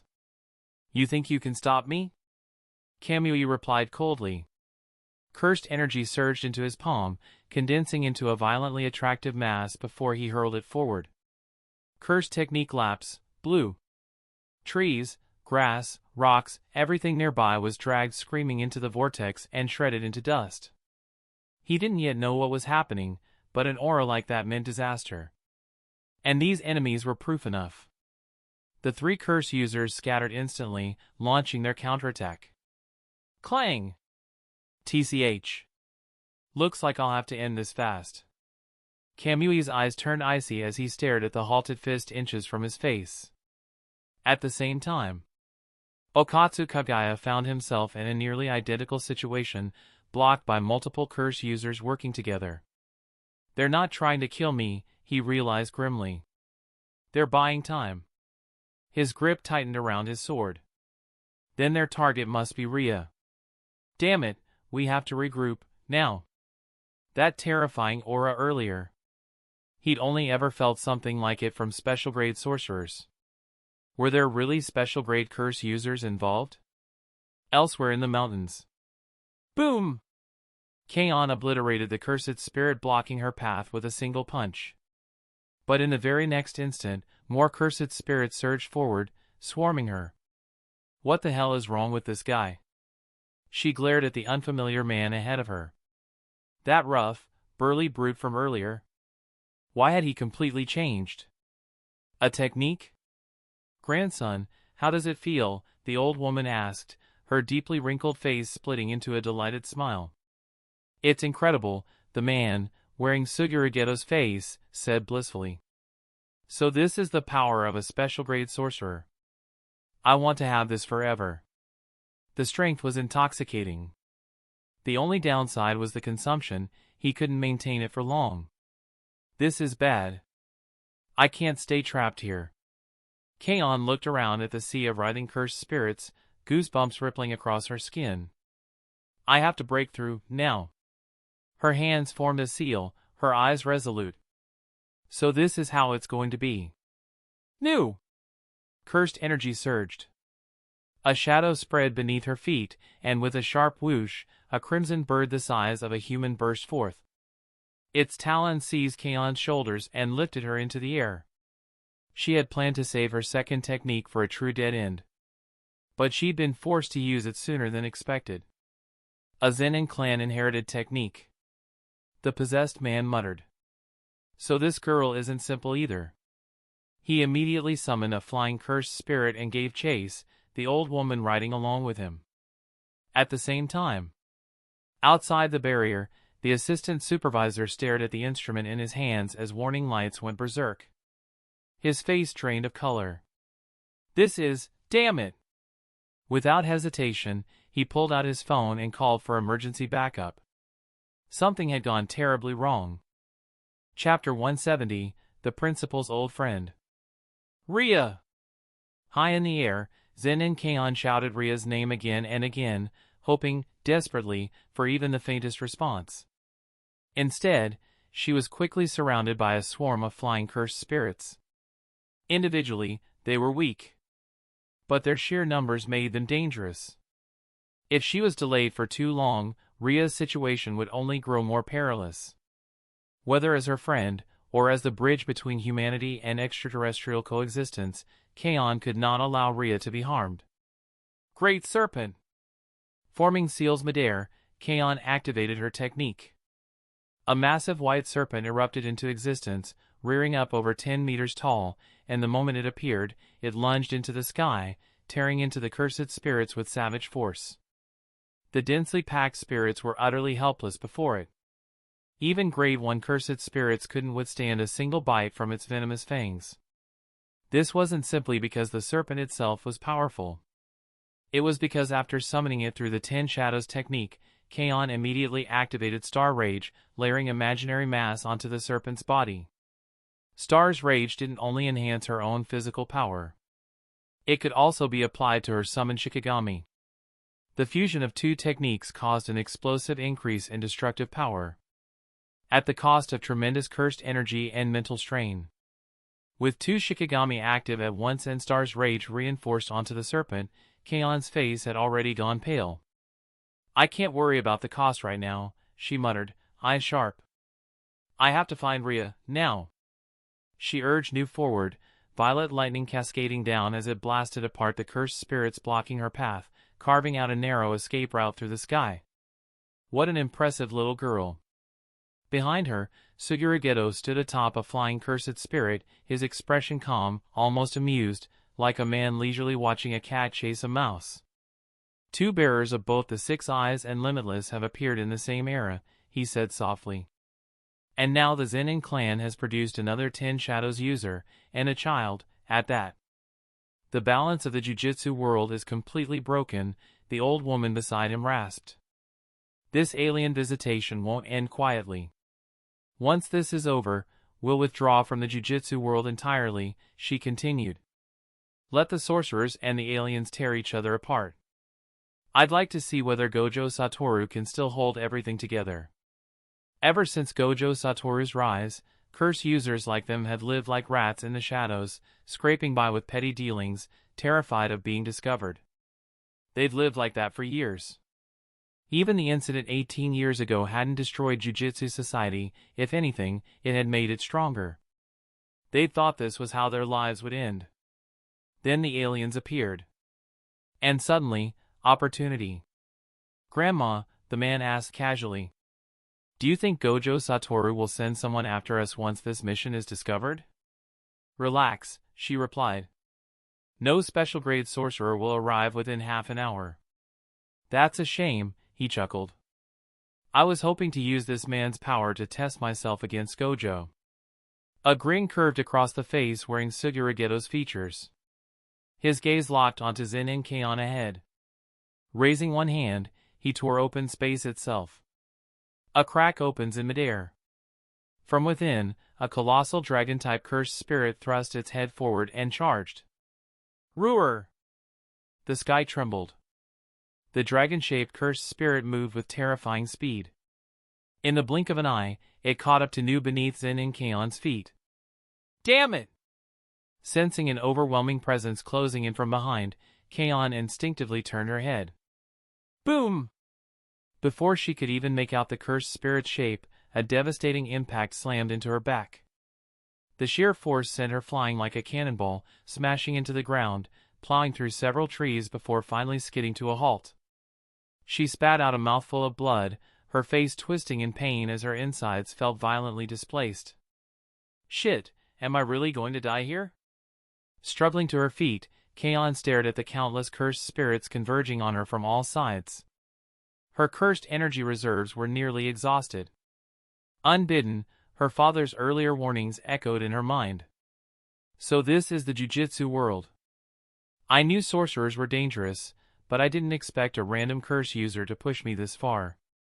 This was only her second mission, and she had already encountered an enemy of this caliber. How many monsters like this were waiting in the future? Was she really going to fall here? Little girl, you're from the Zen'in clan. The old woman spoke slowly, her wrinkled face stretched into a grotesque smile. We won't kill you, or your other two companions either. Each of your backgrounds is more terrifying than the last. We can't afford to provoke the people standing behind you. She understood perfectly well that some people simply couldn't be killed. If someone like this, young, talented, and from one of the three great clans, were murdered, the Zen'in would hunt them to the ends of the earth. But aliens were different. Kill an alien, and the retaliation wouldn't come from them, it would fall upon humanity and the Jujutsu world instead. And besides, their employer this time was also an alien. Once aliens and sorcerers turned on each other, no one would have the time, or resources, to chase after a few curse users. You only need to wait here for a moment, the old woman continued softly. Soon enough, we'll bring you the corpse of that alien girl. You're trying to start a war between aliens and Earth. Kaon glared at them, fury blazing in her eyes. If Rhea dies, none of you will escape. Not a single one. That has nothing to do with us, the old woman replied indifferently. I'm old. I don't have many years left. I just want to use this money to retire in peace. Is that so? A cold voice cut through the air. Then I think today is the day you die. Two figures appeared beside Kaon in a flash, Gojo Kamui and Okatsu Kagaya. Kagaya immediately turned to Kaon, concern evident in his voice. Are you hurt? I'm fine, Kaon replied quickly. But they took Rhea. They said they're going to kill her. We have to save her immediately, if we're too late. Her words trailed off, but the implication was clear. Kagaya's gaze shifted to the enemies ahead as he spoke calmly. This was a setup. They planned this from the beginning, waiting for us to take the bait. The mountain is layered with multiple barriers that suppress cursed energy signatures, we can't track their movements. He tightened his grip on his sword. If we want to find Rhea, the only way is to force the information out of these two. The curse users who had intercepted them earlier had already fled after realizing they couldn't win, disappearing into the forest without a trace. That man. Gojo Kamui stared at the figure wearing Suguragedo's face, his brows knitting together. I've seen him before. In my father's bedroom. What? Kaon and Kagaya both stared at him in disbelief. There's a photo, Kamui clarified quickly. A photo of that man standing beside my father. Realization dawned on their faces. So, that means he's a friend of the principal? I don't know, Kamui shook his head. My father never told me the details. But whatever he was before, right now, he's our enemy. If we want to save Rhea, Kamui continued coldly, we have to defeat him. These curse users were in it for money, not martyrdom. Beat them, and they could be forced to lead them straight to Rhea. Kaon clenched her fists, her gaze hardening. I don't know how strong Rhea really is, she said grimly. But she told me herself, she's not a fighter. So we don't have time. We end this, now. Chapter 171, A Visit to Tokyo Jujutsu High. Principal, something's happened. A support supervisor burst into Gojo Satoru's office, his face filled with urgency. What is it? Gojo asked calmly, setting aside the book in his hands, on how to get along with aliens. Take a breath and explain. Just now, we received an emergency report. During the first year's mission, a special-grade cursed energy fluctuation was detected, along with a large number of cursed spirits. Gojo straightened slightly. Multiple special-grade cursed spirits? No, the supervisor shook his head quickly. It seems there's only one. In that case, with their strength, a single special-grade curse shouldn't be a problem, Gojo replied casually, picking the book back up. No need to dispatch reinforcements. Special-grade cursed spirits had become almost routine over the past few years, Nothing worth making a fuss over. No, that's not it, the supervisor said hastily. The report came from Urata. The special grade presence doesn't appear to be a cursed spirit. Gojo paused. It's a sorcerer. A special grade curse user. And it looks like multiple curse users are involved. A special grade curse user? Gojo frowned slightly. So someone among curse users has reached special grade level now? If that was true, then this situation was far more serious. Curse users didn't gather in groups unless they were planning something big. And they chose a mission involving first years. Gojo slowly rose to his feet. These rats crawling out of the shadows, don't tell me this is about the Sumerian aliens. Targeting aliens now? That took guts. Are there any special grade sorcerers currently on campus? Gojo asked. Report, Principal. Fushiguro Megumi and Itadori Yuji are both handling 2 separate special grade curse incidents. Neither is at the school. I see. Gojo smiled faintly. Then I suppose I'll go take a look myself. Let's see when a special grade curse user managed to crawl out of hiding. Gojo Satoru suddenly felt a spark of interest. It had been a long time since he'd properly stretched his muscles. This was a perfect excuse to go out and move around. Send me the coordinates. Yes, Principal. The support supervisor immediately transmitted the mission location of Zen and Keion and the others to Gojo. Just as Gojo prepared to teleport, another figure entered the office. Principal Gojo, the High Priest and the leader of the Sumerian aliens have arrived. They wish to meet you. They say they'd like to tour the place where Earth trains its jujutsu sorcerers. Ha ha ha, talk about timing. A strange glint flashed through Gojo's eyes. So those curse users weren't bold enough to act alone after all, someone was backing them. Go to the headquarters and find Yuta Okatsu. Have him receive them for now. I'll be back in 5 minutes. Understood, Principal. Meanwhile, Zen and Keion and the others were still locked in combat with the curse users. New shadow style, simple domain. A blade tore through the air, carrying terrifying cursed energy as it slashed toward Geto Suguru. Snap! In the next instant, a trash-grade cursed spirit appeared in front of Geto and was split cleanly in half, yet he himself remained completely unharmed. I already told you, Geto said calmly. You're strong, but you're still too young. If you want to defeat me, go train for a few more years. He casually waved his hand, and dense swarms of cursed spirits poured forth once more, seemingly endless. Seeing this, Okatsu Kagaya quickly retreated.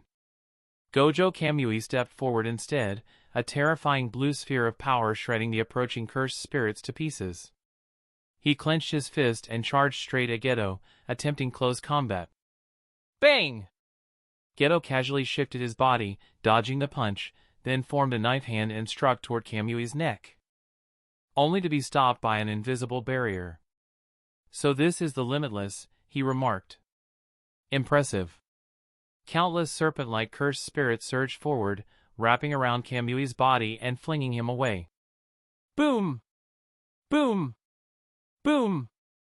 The serpents exploded one after another, purple fluid spraying everywhere. Kamui's expression darkened. Whether it was technique or hand-to-hand combat, this opponent was undeniably powerful.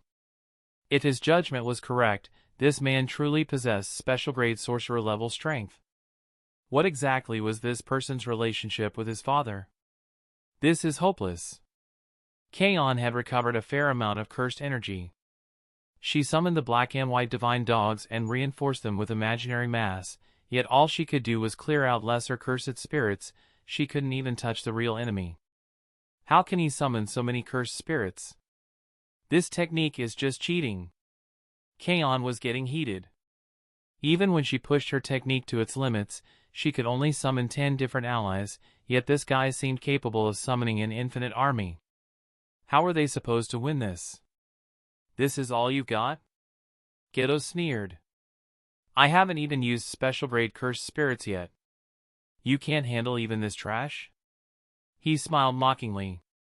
Still, for a bunch of brats who haven't even grown all their hair yet, you're already pretty impressive. The taunting clearly irritated all three of them. Gojo Kamui stepped forward, raised one hand like a gun, and aimed at Geto. Then try this. Reverse technique. Cursed energy surged. A dense, dark red energy sphere began forming at Kamui's fingertip. Okatsu Kagaya's eyes widened. Kamui, don't tell me you're red. Pfft. The red energy ball fizzled out like a leaking balloon and vanished. An awkward silence fell over the battlefield. Everyone stared at Kamui, who was still holding his pose, as if asking what exactly he was trying to do. It failed, Kamui said calmly, lowering his hand. Looks like mastering reverse curse technique was still a bit too early. I thought you were about to pull off some big move, Keion couldn't help but mutter. Kamui, reverse curse technique isn't something you master easily, Kagaya said gently. Even the principal and my father only grasped it at 16 or 17. We're only 15, there's no need to rush. Yeah. I got ahead of myself, Kamui admitted. I really thought I'd pull it off this time. Keion looked confused. Wait, what's reverse cursed technique? Techniques can be reversed? She clearly had no idea what that even meant. Reverse. Boom! Before Kagaya could explain, an overwhelmingly powerful aura suddenly erupted from deep within the mountain, making all of them shudder. A towering pillar of cursed energy shot straight into the sky. That's Rhea? Keion felt a familiar sensation from that terrifying presence. It resembled the aura Rhea gave off when she once used her ability. She's over there. We have to save her. Without hesitation, Keion urged the others and prepared to rush toward the source. But Geto's figure appeared once more, blocking their path. Looks like it's already begun, he said calmly. You won't be going over there to interfere. Behind him, a massive vortex formed as countless cursed spirits were drawn into it. The sheer pressure of the cursed energy pinned the three of them in place, preventing them from taking even a single step forward. Chapter 172, Limited Time Return, Geto Suguru. Next. I'll hold him back. You two go save Rhea, now.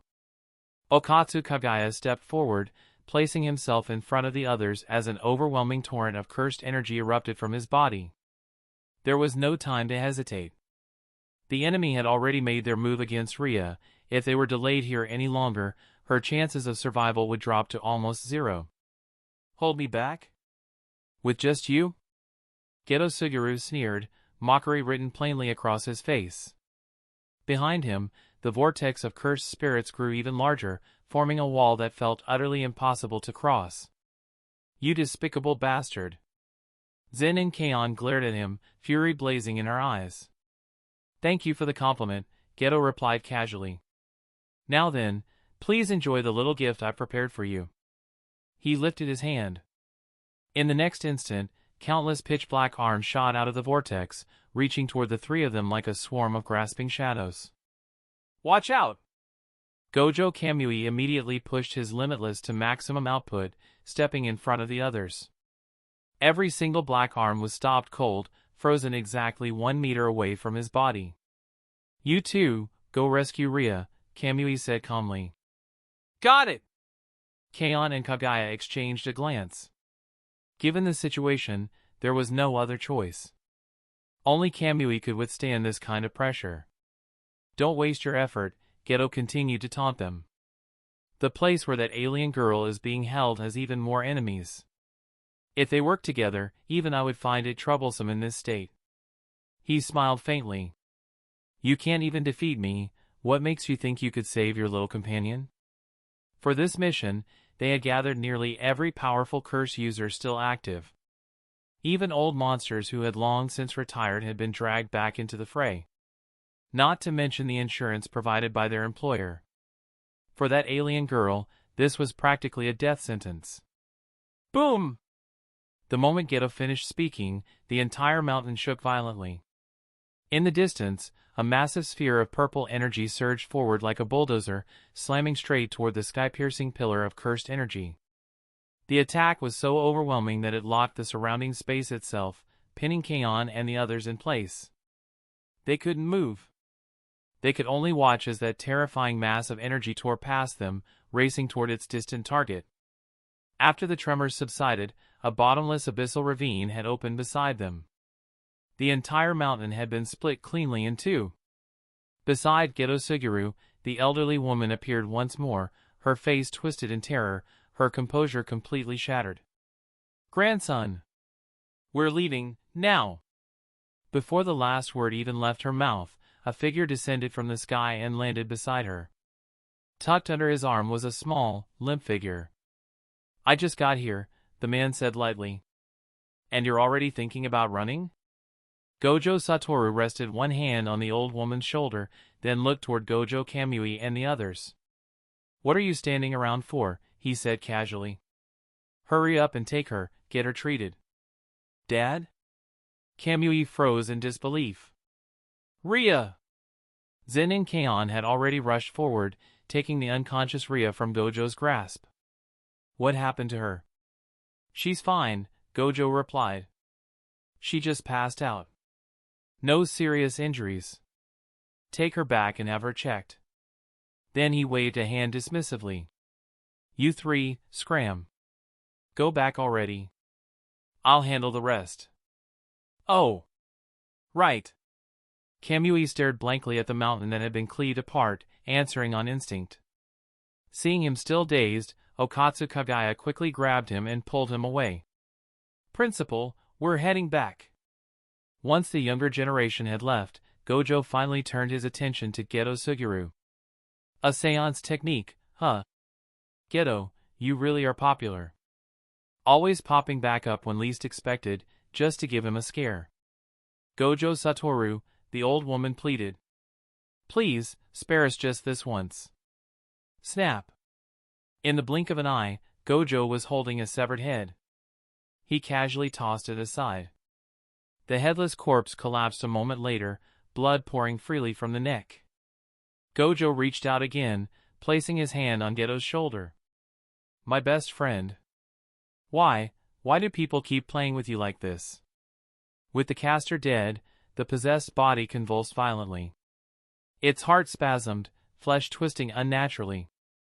Then, for a brief moment, clarity returned. "Gojo! I didn't think I'd get to see you again." Geto Suguru lifted his head, meeting Gojo's gaze. His eyes were filled with complicated emotion. "You've gotten old." Gojo snorted. "Old? This is called mature and dependable, okay?" To his own surprise, seeing his closest friend again didn't stir overwhelming emotion. Instead, an uncanny calm settled over him. "So?" Gojo asked. "How long can you hold on? Want me to take you to see some old friends?" The seance technique was strange, capable of summoning the dead, sometimes only the body, sometimes body and soul together. With the old woman dead, the caster's soul faltered for an instant, just long enough for Geto's soul to surface. "No need," Geto said softly. "Don't scare them. This body's cursed energy is nearly gone anyway." He smiled faintly. "Being able to see you one more time, that's enough." Geto reached out and patted Gojo on the shoulder. "Stay true to yourself," he said. "Don't walk the path I did." Smack. Gojo slapped his hand away. "Get lost already," he snapped. "Dead and still trying to lecture me. You think everyone's as hopeless as you?" "Huh." After a moment of silence, the two of them laughed together. No words were needed, one look was enough. "I'm going," Geto said. "Just don't come join me too soon." With that, he summoned a cursed spirit that swallowed him whole, leaving no body behind. In his own way, he'd helped his best friend eliminate an enemy. Gojo stood there for a long time, the smile on his face slowly fading. "Guess I really am getting sentimental with age." His eyes sharpened again as he turned toward the forest. "You've been watching long enough," he said calmly. "Care to come out? Weren't you here to tour the place?" Clap. Clap. Clap. Applause echoed. A petite figure stepped out from the trees. As expected of Earth's strongest sorcerer, she said coolly, "You live up to the name." Alice walked forward, gazing at the abyss, and the mountain split in two. Now she truly understood, the weight behind that title was no exaggeration. "Looks like even if I hadn't shown up," Gojo said thoughtfully, "Ria would have been fine." His star-like eyes fixed on her, curiosity flickering within them. "You knew someone was targeting her?" "No," Alice replied calmly. "I only sensed my sister using her technique and came to check." Her tone hardened, icy and absolute. "But judging from this, someone clearly doesn't want the Sumerian and Earth to coexist peacefully. No matter how things end between our two worlds," she said quietly, "I will never tolerate harm coming to Ria." Chapter 173, Striving to Become Stronger. "So you believe it was humans who refused to coexist with the Sumerian people, and that's why this happened?" Gojo Satoru looked at Alice and asked calmly. Hearing this, Alice raised her gaze to the sky. "Humans are suspects," she said evenly. "So are the Sumerian people." She understood this better than anyone. Among humans, there were good people and bad ones. And among the Sumerians, there were also those who opposed coexistence with humanity. After this, Alice continued, "I will investigate whether anyone among the Sumerian people interfered in this incident. As for the human side, leave that to you." She truly did not want the mastermind behind this to be a Sumerian. If someone was willing to sacrifice her sister just to ignite a war between the Sumerians and humanity, then she wasn't sure she could stop herself from turning her blade on her own people. "Fine," Gojo replied casually. "Do you need me to take you back?" He hadn't forgotten that the Sumerian leader and high priest were still waiting at Jujutsu High to meet him. And if his intuition was right, the true culprit behind this incident was very likely one of those two guests. "No need," Alice said, shaking her head. "I didn't come with them. This trip had been for one reason only, Ria." "Then I'll be going," Gojo said. He clapped his hands together once. The ground beneath his feet caved in, forming a deep crater, and in the next instant, he vanished. After Gojo left, a chill slowly surfaced in Alice's eyes. "High Priest." She spoke softly, but the air around her grew cold. "You'd better hope this wasn't your doing." As someone who stood in a neutral position among the Sumerian people, Alice did not truly care about the future relationship between Sumerians and Earth. She only wanted her sister to live happily. Whether the two worlds coexisted peacefully or went to war made little difference to her. If it was coexistence, she could live alongside humans in harmony. If it was war, she would charge forward as a Sumerian warrior without hesitation. But if anyone dared to harm her sister, she would stop at nothing. Several hours later, inside the medical ward, Ria lay on the hospital bed, her tightly shut eyes slowly opening, confusion flickering within them. "Big sister." "Ria! You're awake. Do you feel uncomfortable anywhere?" As Ria opened her eyes fully, she saw three figures standing beside her bed, all watching her closely. Kaon, and everyone else. She propped herself up slightly, her memories gradually returning. She remembered watching Zen and Kaon brutally beat down the tiger curse. Then, somehow, a dark shadow swept past her vision, and everything went black. "Did my sister come?" Ria murmured softly. She vaguely remembered her sister's presence, as if it were a fading dream. "Ria? Are you okay? You don't look right, don't tell me you hit your head?" Zen and Kaon waved a hand in front of Ria's eyes. "Should I call the doctor? If it's a head injury, that's serious. Maybe we should go straight to Auntie Shoko, she's a professional at treating sorcerers." Kagaya spoke up, genuinely concerned by Ria's dazed expression. "I'm fine," Ria said quickly, snapping out of it and waving her hands in embarrassment. "I just need a bit of rest." Then her voice softened. "I'm sorry. I dragged you all down this time." The thought of being captured so easily made her cheeks burn. She had come as an observer, yet she couldn't even protect herself. It was humiliating. "Ria, don't apologize," Kaon said gently. The enemy was incredibly strong. If the principal hadn't arrived in time, we wouldn't have been able to resolve it either. Kaguya nodded. This was clearly premeditated. Those curse users acted as a group, and even sent someone that powerful. Yeah. Good thing the principal showed up. Kaon added animatedly. "Ria, you didn't see it, he was insanely strong. One move, and the entire mountain was split clean in half." Her expression grew exaggerated as she spoke. The principal is the strongest sorcerer of the modern era, so that kind of power makes sense. But honestly, this was the first time I'd ever seen him fight for real. Kaguya turned to the quiet figure beside him and gave him a light pat. "Kamui, you were shocked too, right? You probably never imagined you'd reach that level in the future." "Kamui?"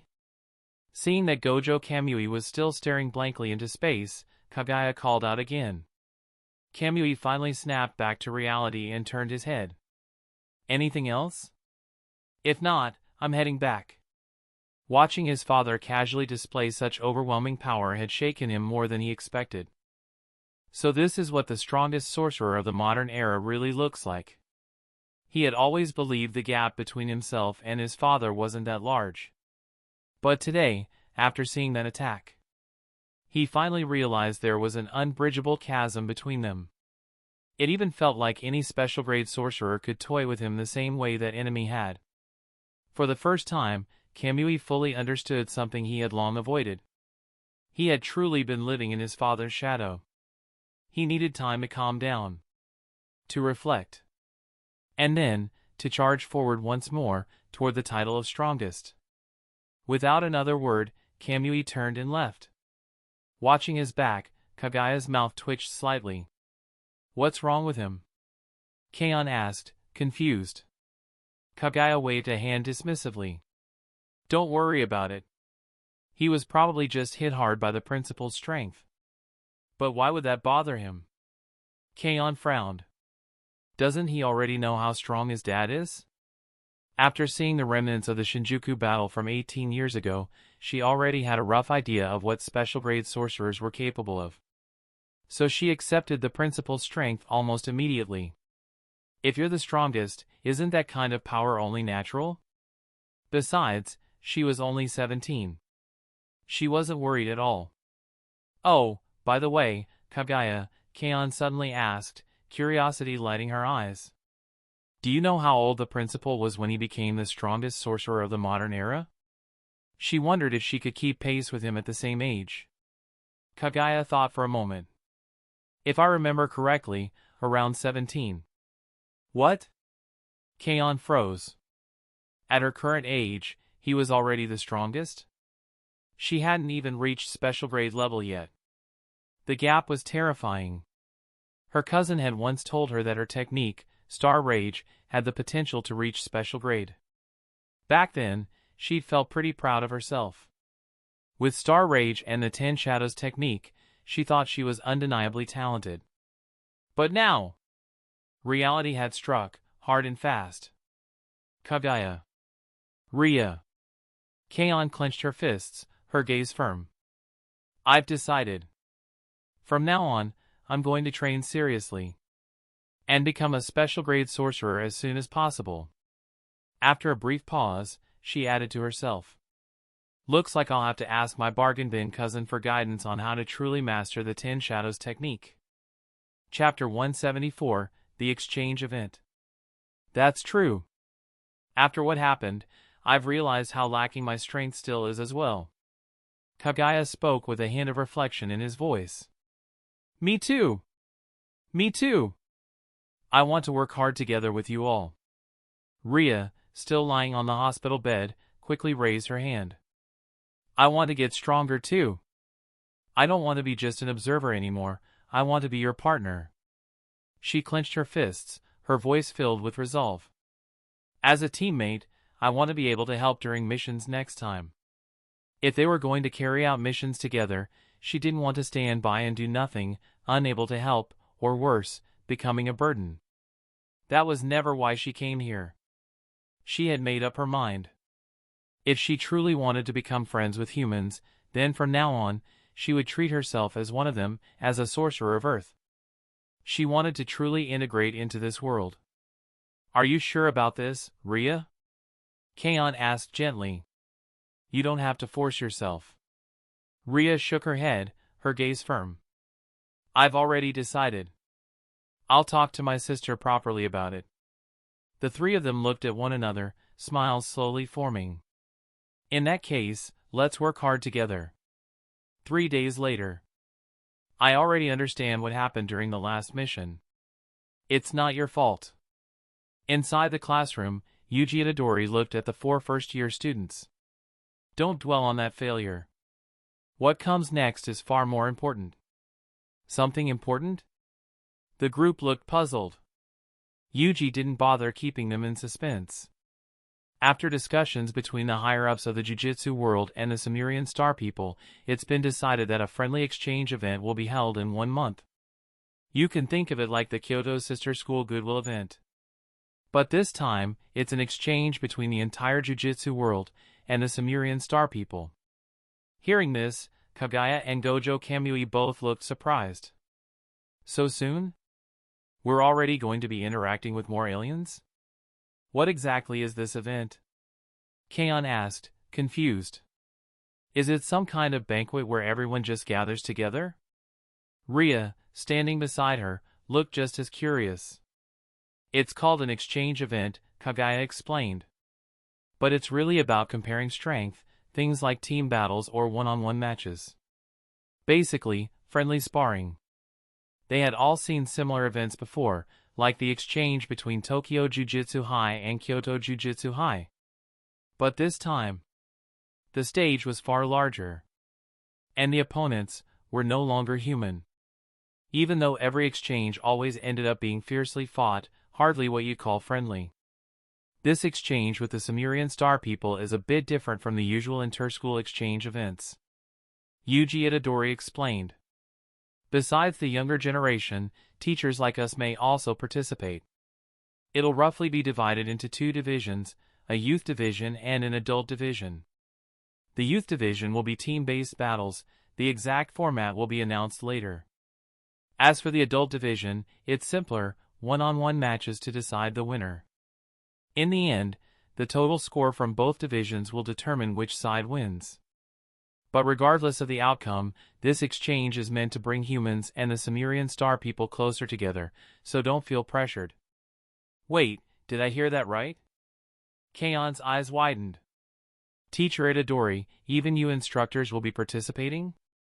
Does that mean we'll get to see battles between special grade sorcerers? She could already imagine the scene. Was she really about to witness something on the scale of the Shinjuku War from 18 years ago? She had barely entered the Jujutsu world, yet she was already being swept into such a massive event. Honestly, it was kind of exciting. Then what about me, Teacher Itadori? Ria asked eagerly. Can I take part in the exchange as well? And if so, which side would I be representing? The exchange sounded fascinating. If it helped Sumerian Star People understand humans better, it might even reduce the chances of war. Of course you can participate, Yuji replied with a smile.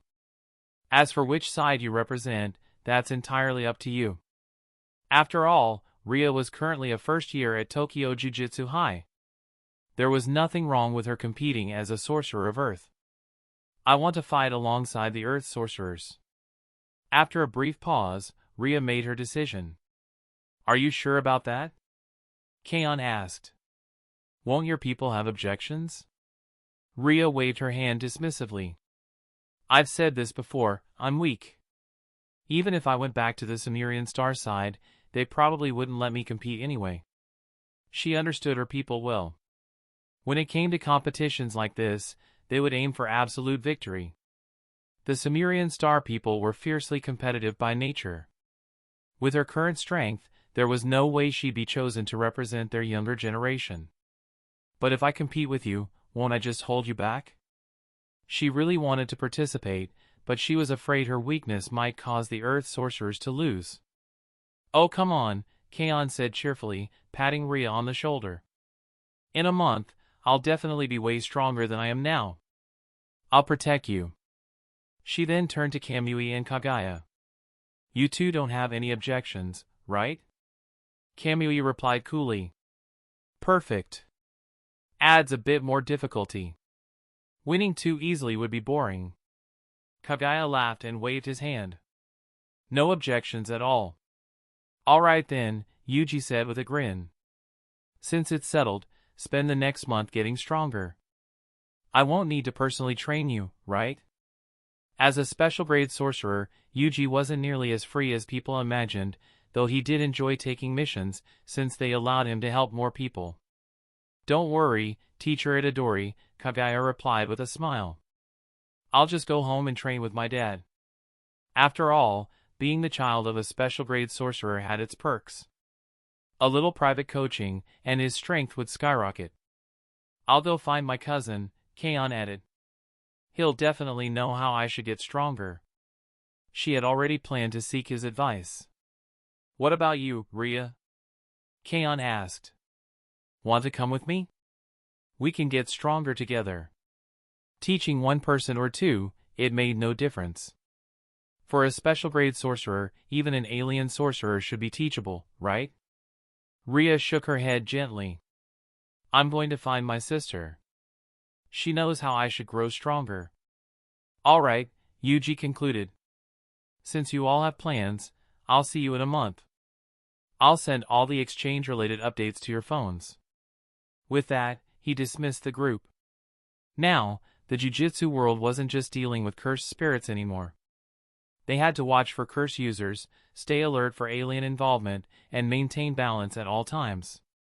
Many sorcerers who had retired, or even left the Jujutsu world entirely, were being called back. Slowly but surely, the entire Jujutsu world began to stir into motion once more.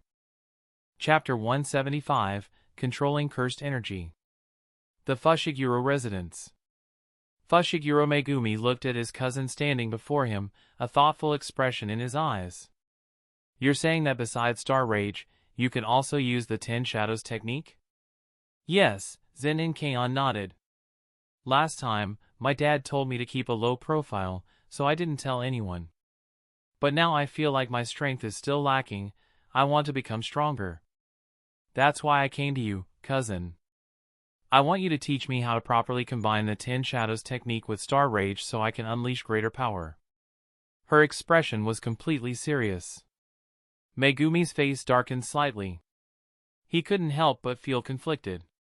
Some sorcerers could struggle their entire lives and never awaken a technique. And then there were people like her, born with the kind of talent that all but guaranteed they would reach the very peak. Sometimes, talent really was something effort couldn't overcome. Possessing two completely different techniques is already extremely rare in the entire history of the Jujutsu world, Megumi said slowly. More importantly, either one of her techniques alone was enough to grow into a special grade sorcerer. Two top-tier techniques existing within the same person, this was unprecedented. How does it feel when you use both techniques? Megumi asked. He had never encountered a case like this before, and for the moment, he wasn't sure which direction her training should take. Kaon thought for a moment before answering. The consumption is enormous. If I use just one technique, it's manageable. But once I stack both techniques together, the energy consumption increases by about 5 times. That was precisely why she felt she needed to grow stronger. She clearly possessed two incredibly powerful techniques, yet she couldn't sustain prolonged battles. 5 times the consumption? Megumi frowned slightly. He could tell that Kaon's cursed energy reserves weren't weak at all. She might not match the monstrous reserves of people like Okatsu or those from the Gojo bloodline, but reaching special grade levels was absolutely within her potential. However, multiplying her consumption 5-fold would severely limit her combat endurance. And based on Megumi's understanding of both Star Rage and the 10 Shadows technique, if she ever attempted to combine the two within a domain expansion, the cost would be terrifying, far beyond what she could currently handle.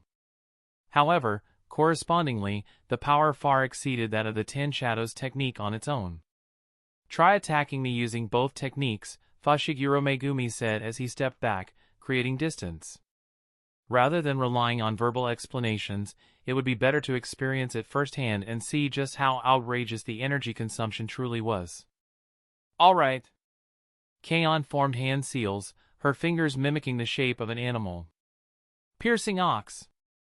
A mass of black shadows surged in front of her.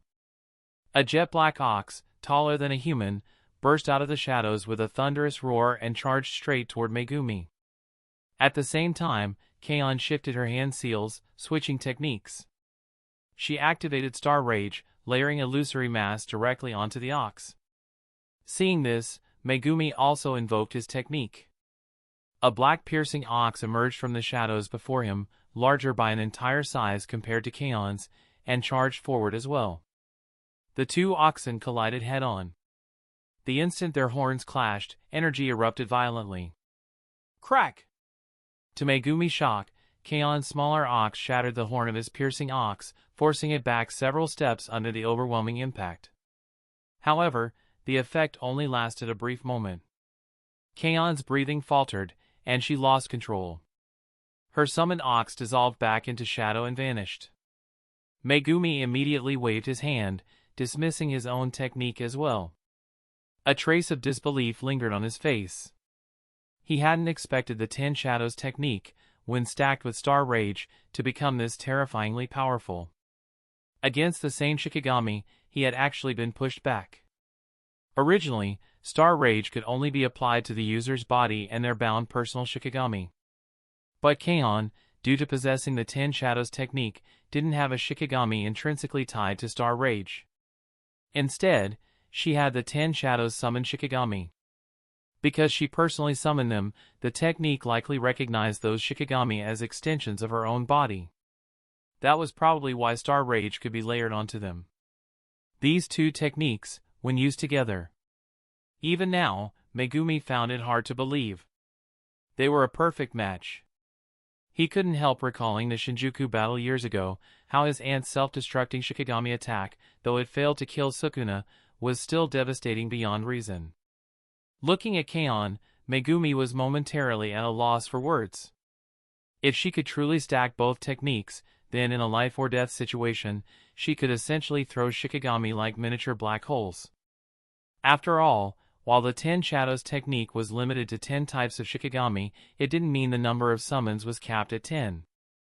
Shikigami like Divine Dogs, Rabbit Escape, and Toads had no upper limit. Taken to its logical extreme, if Kaon possessed enough cursed energy, she could throw black holes as casually as stones. Of course, that was purely theoretical. Reality wouldn't allow something so absurd. "I roughly understand your situation now," Megumi said, steering the conversation back on track.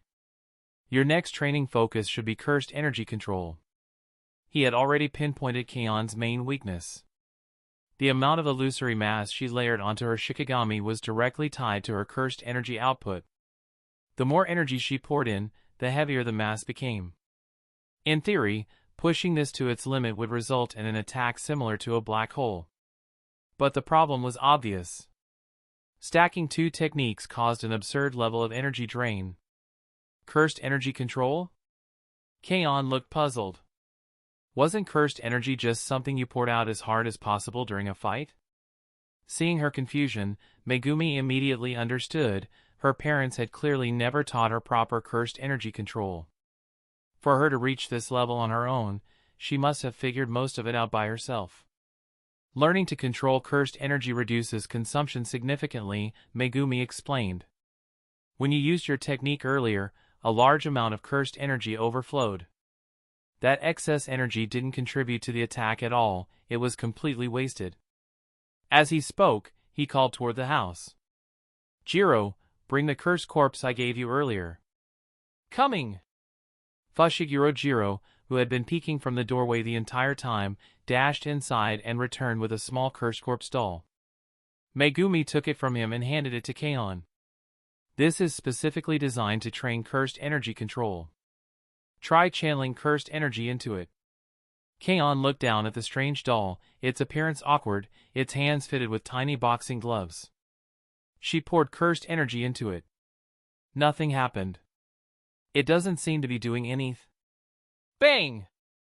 Before she could finish her sentence, the doll suddenly swung its fist and punched her square in the face. Ow!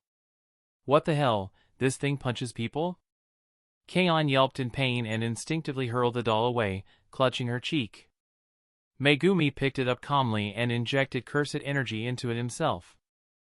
The cursed corpse immediately went limp, fainting on the spot, bubbles even forming from its nose. You need to maintain perfectly consistent cursed energy output, Megumi said evenly. Only then will it remain dormant. Use this to practice control first. Once you can regulate your cursed energy flawlessly, I'll teach you the next step. That's the end of this tale for now. Thank you for watching and I'll see you in the finale. Peace.